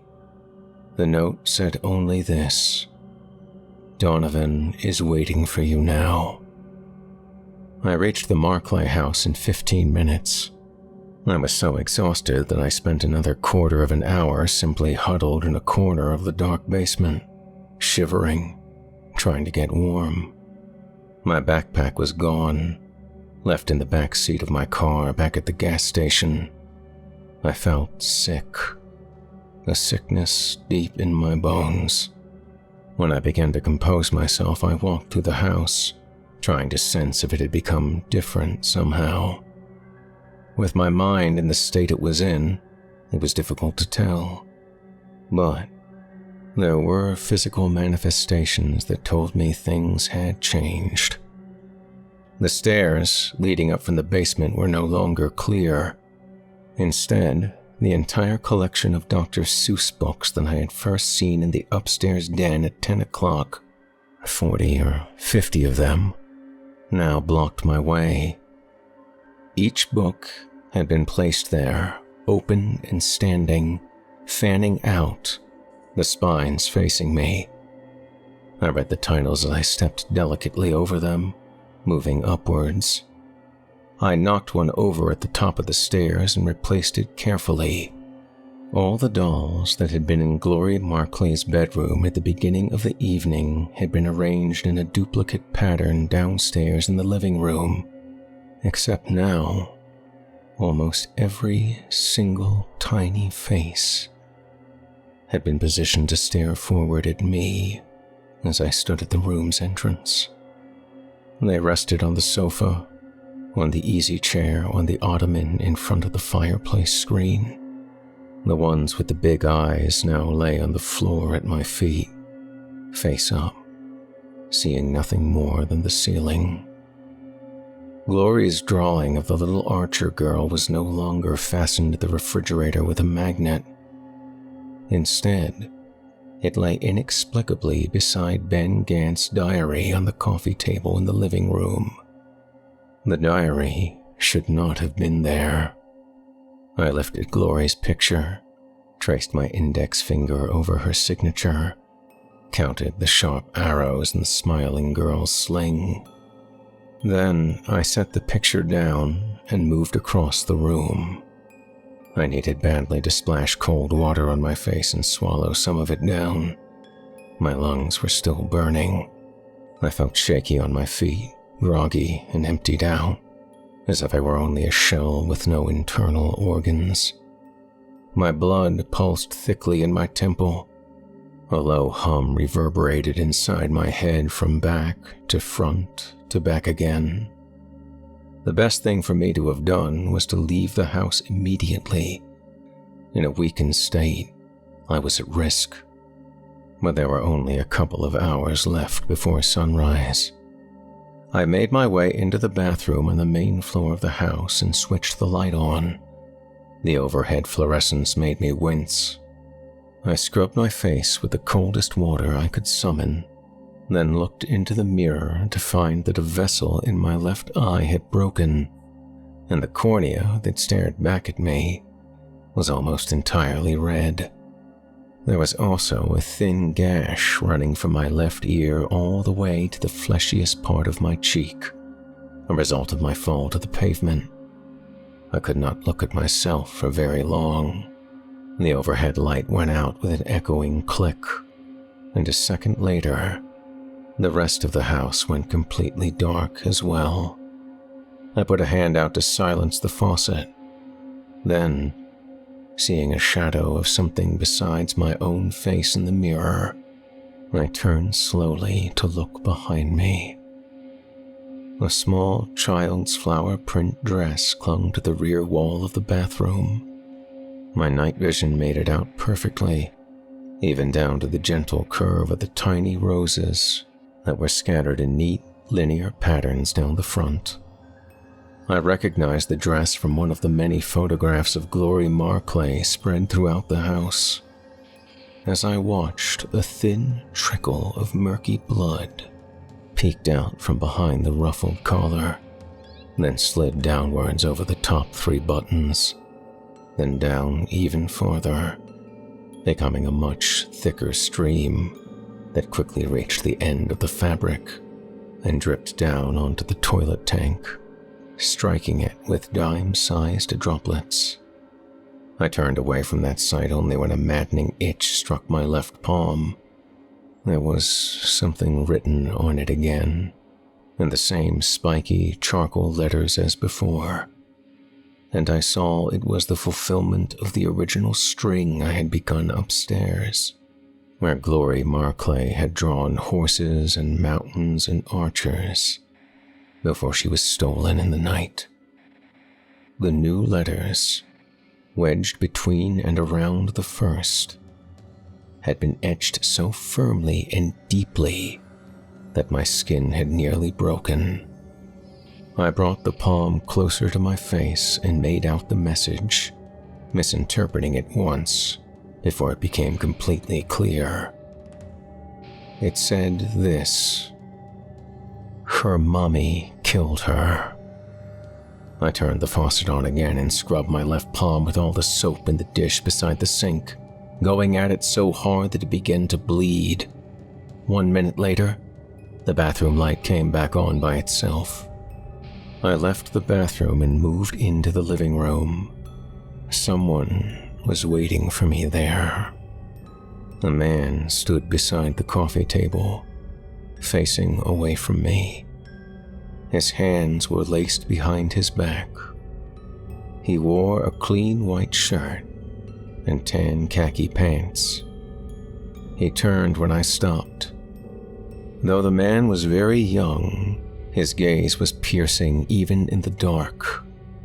He greeted me in a low voice and introduced himself as Donovan. He did not smile. His face never changed from one moment to the next. The ghost told me he was looking for his brother, Benjamin. I told him that, yes, Ben had been here, but only for a short while. Donovan asked if he had seemed frightened, and I said yes. He told me not to pay any attention to him, that Ben was very troubled, and that to protect him they stayed in the house most of the time. When I asked what was wrong with Ben, Donovan informed me that he had killed their uncle. It was an accident, Donovan said. They had been sent to live with him after their father died. Bernard had been standing on a ladder one day, fixing the roof. Ben and Donovan had been playing, running around. Ben ran into the ladder, and Bernard grabbed a power line to break his fall. It sent a lethal charge through his body. He was essentially dead for 3 weeks before they took him off life support.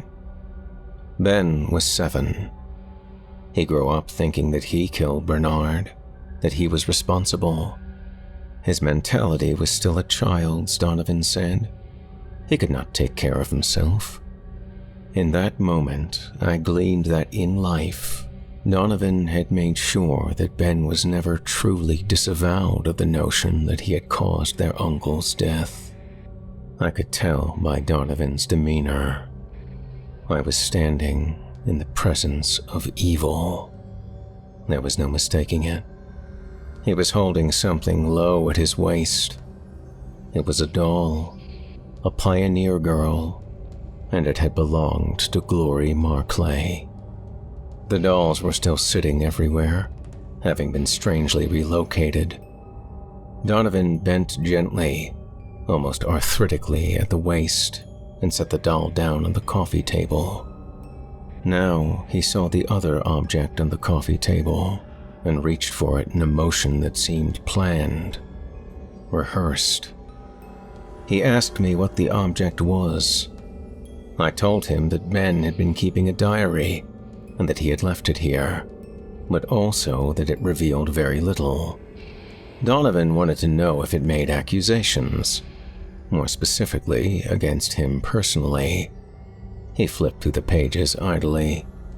I could no longer stand to be so far away. I had to see more detail of Donovan's face. I stepped toward the center of the room, and then I lied, telling him no, there were no accusations. Donovan closed his eyes and rubbed his forehead as if warding off a headache. He was confused, vexed, as to why Ben had left the house. It didn't make sense to him. He wanted me to give him an answer, but I would not do it. When Donovan spoke next, he craned his neck to an unnatural degree, not moving his shoulders even an inch, like a mannequin. He began to speak, softly and slowly, about his uncle. After Theodore Gant died, Donovan said Uncle Bernard had come into possession of many of the man's things that had been sealed away inside the basement that lay below our feet at that very moment. Bernard had been planning to use these things as evidence against Theodore in a court of law. I did not respond when Donovan asked me if I accepted this truth, so he went on.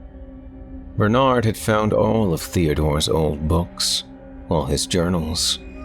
Donovan told me that he himself knew that they were being kept, and he had read every word. Bernard always watched him. He didn't think Donovan should be around Ben. Donovan said he felt the old fool would have eventually killed him as he slept, all because he refused to condemn his father. Donovan asked me how he could have possibly condemned him when the man spoke so many truths. It appeared through an optical illusion that Donovan had gotten closer to me. Before, he had been standing directly in front of the coffee table. Now, he was almost 5 feet away from it. Donovan told me that Ben was delusional, that he had to be watched very carefully. Nothing he said could be believed. He saw things and heard things that were not real, and sometimes he was so convinced of these things that people around him became convinced of them as well. But Donovan assured me none of it was real. Then again, he asked me to tell him what the diary said. I reverted to a protective lie. I said I didn't remember. It was not possible for Donovan to physically hurt me. No spirit physically could. But I was deeply frightened of him all the same. Instead of paging through the diary to challenge my lie, he closed his eyes once more and lapsed into a quiet monologue, seeming to forget I was even in the room. All of us in the outside world, made him ill. He could not be expected to go on like this, with all this interference. It had begun with Bernard, who at first started claiming that it was really Donovan who killed him while he lay comatose in the hospital. He would wait until everyone was out of the room and then accuse Donovan, telling him he'd be found out one day.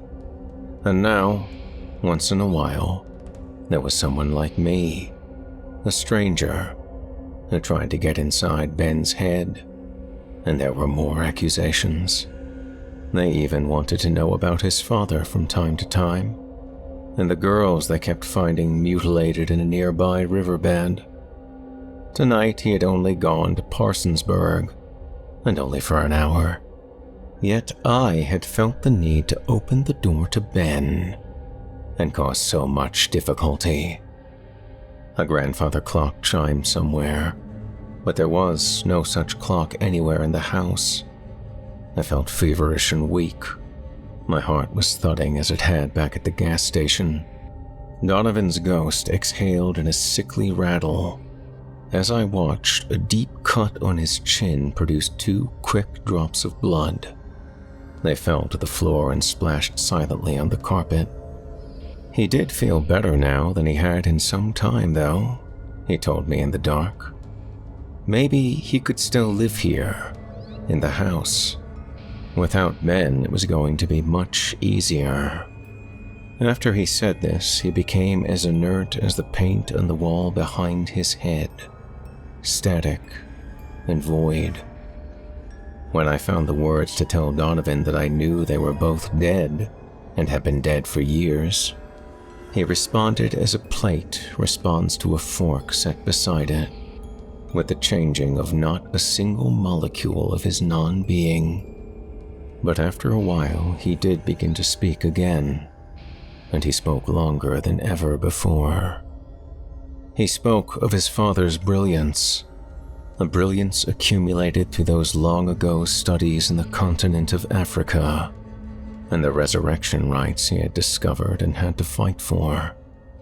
It had all culminated in the sort of hand-to-hand combat his army unit might have been trained in. But for Theodore Gant, the goal had not been to take territory or defend his comrades. He had snuck into a small village under cover of darkness and butchered the 16 people who protected those valid rights whose worth was beyond imagination. Donovan's father had boiled the heads of the men and women and children he had decapitated. Donovan told me of the years it had taken to copy those rites by hand into books that would not fall apart and become dust, and of the cleverness it took to secret the books away inside this very house. The police had discovered them, of course, but Theodore Gant had written in a code known only to himself.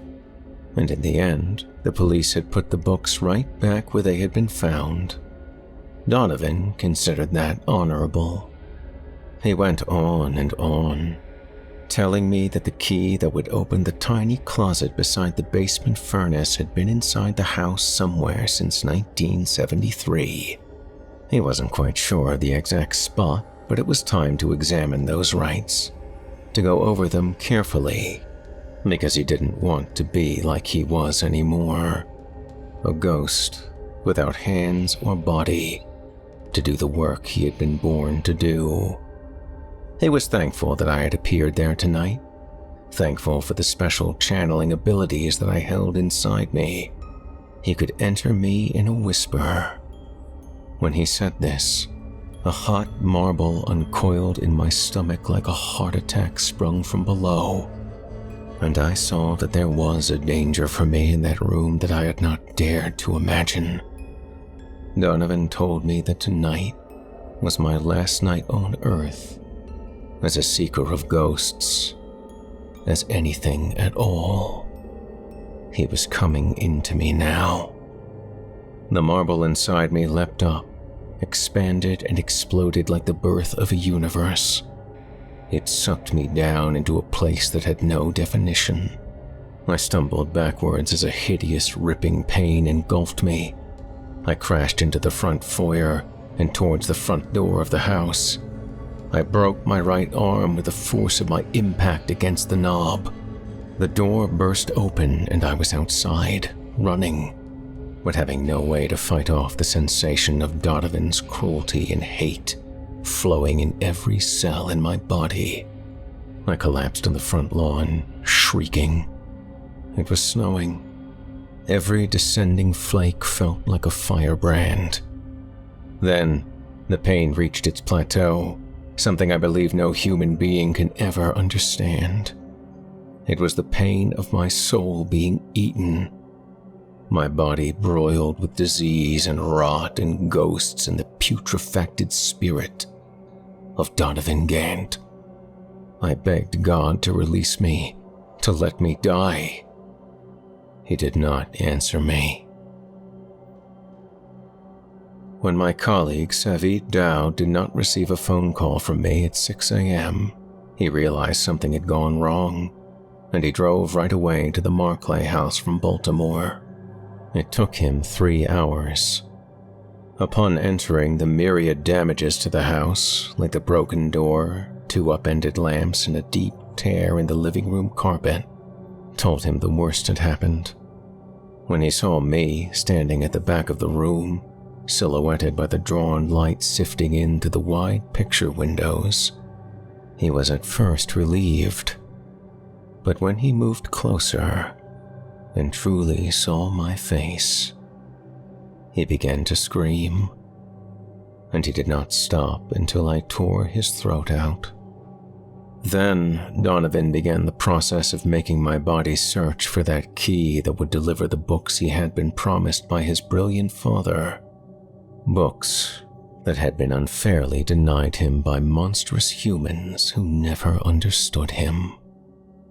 Donovan Gant is no longer a ghost. It took him less than 7 weeks to accomplish full human form through his experiments with the information those books contained, in a language few outside the forests of Africa could possibly understand. During those 7 weeks, I felt myself killing a half-dozen innocent human beings and dumping their bodies in the woods despite the disadvantage of having a badly broken arm. I lived like an animal, completely at the mercy of the parasite's will. No one ever saw the things I did. I was cursed to watch every moment that my hands committed Donovan's atrocities, and was witness to his final act of witchcraft, the one that set him utterly free and left my broken body in the cemetery in which his own had been buried years before. The long possession left me partially blind and mortally afraid of the dark. I lost almost 40 pounds of body weight, and my left ring finger was almost severed in a death struggle with one of my victims. Ironically, Donovan was so sickly brilliant that I need have no worries about the crimes I involuntarily committed ever being discovered. I am alone and safe, and my one purpose in life now is to somehow recover enough of my health to find Donovan and end his awful existence before an untold number of others have to die. But every time the sun goes down and night falls, I find my focus wandering, and instead of collecting more and more information to find Donovan, I find myself just walking the streets of the city, feeling protected by the purple shadows that conceal me. I feel some peace then, and the tortured thoughts of what I've done cannot seem to find me. It is all I can do sometimes to stop myself from actively following the shapes of people I see passing by me. I must come up with some way to keep myself from going out into the dark. I have contacted 2 colleagues, told them what happened to Dowd, and begged them to come help me through this madness. They are due to arrive tonight at the decrepit hotel I find myself living in. I pray they find Aramis Churchton, a trusted psychic researcher, and not a ghoul beyond hope. One who cannot stop himself from pursuing the strange and wondrous music I sometimes hear calling me into the shadows of the night. It is the music of death and insanity, and sometimes it sounds so beautiful that I would surely slaughter anyone who dared come between me and its mysterious promise.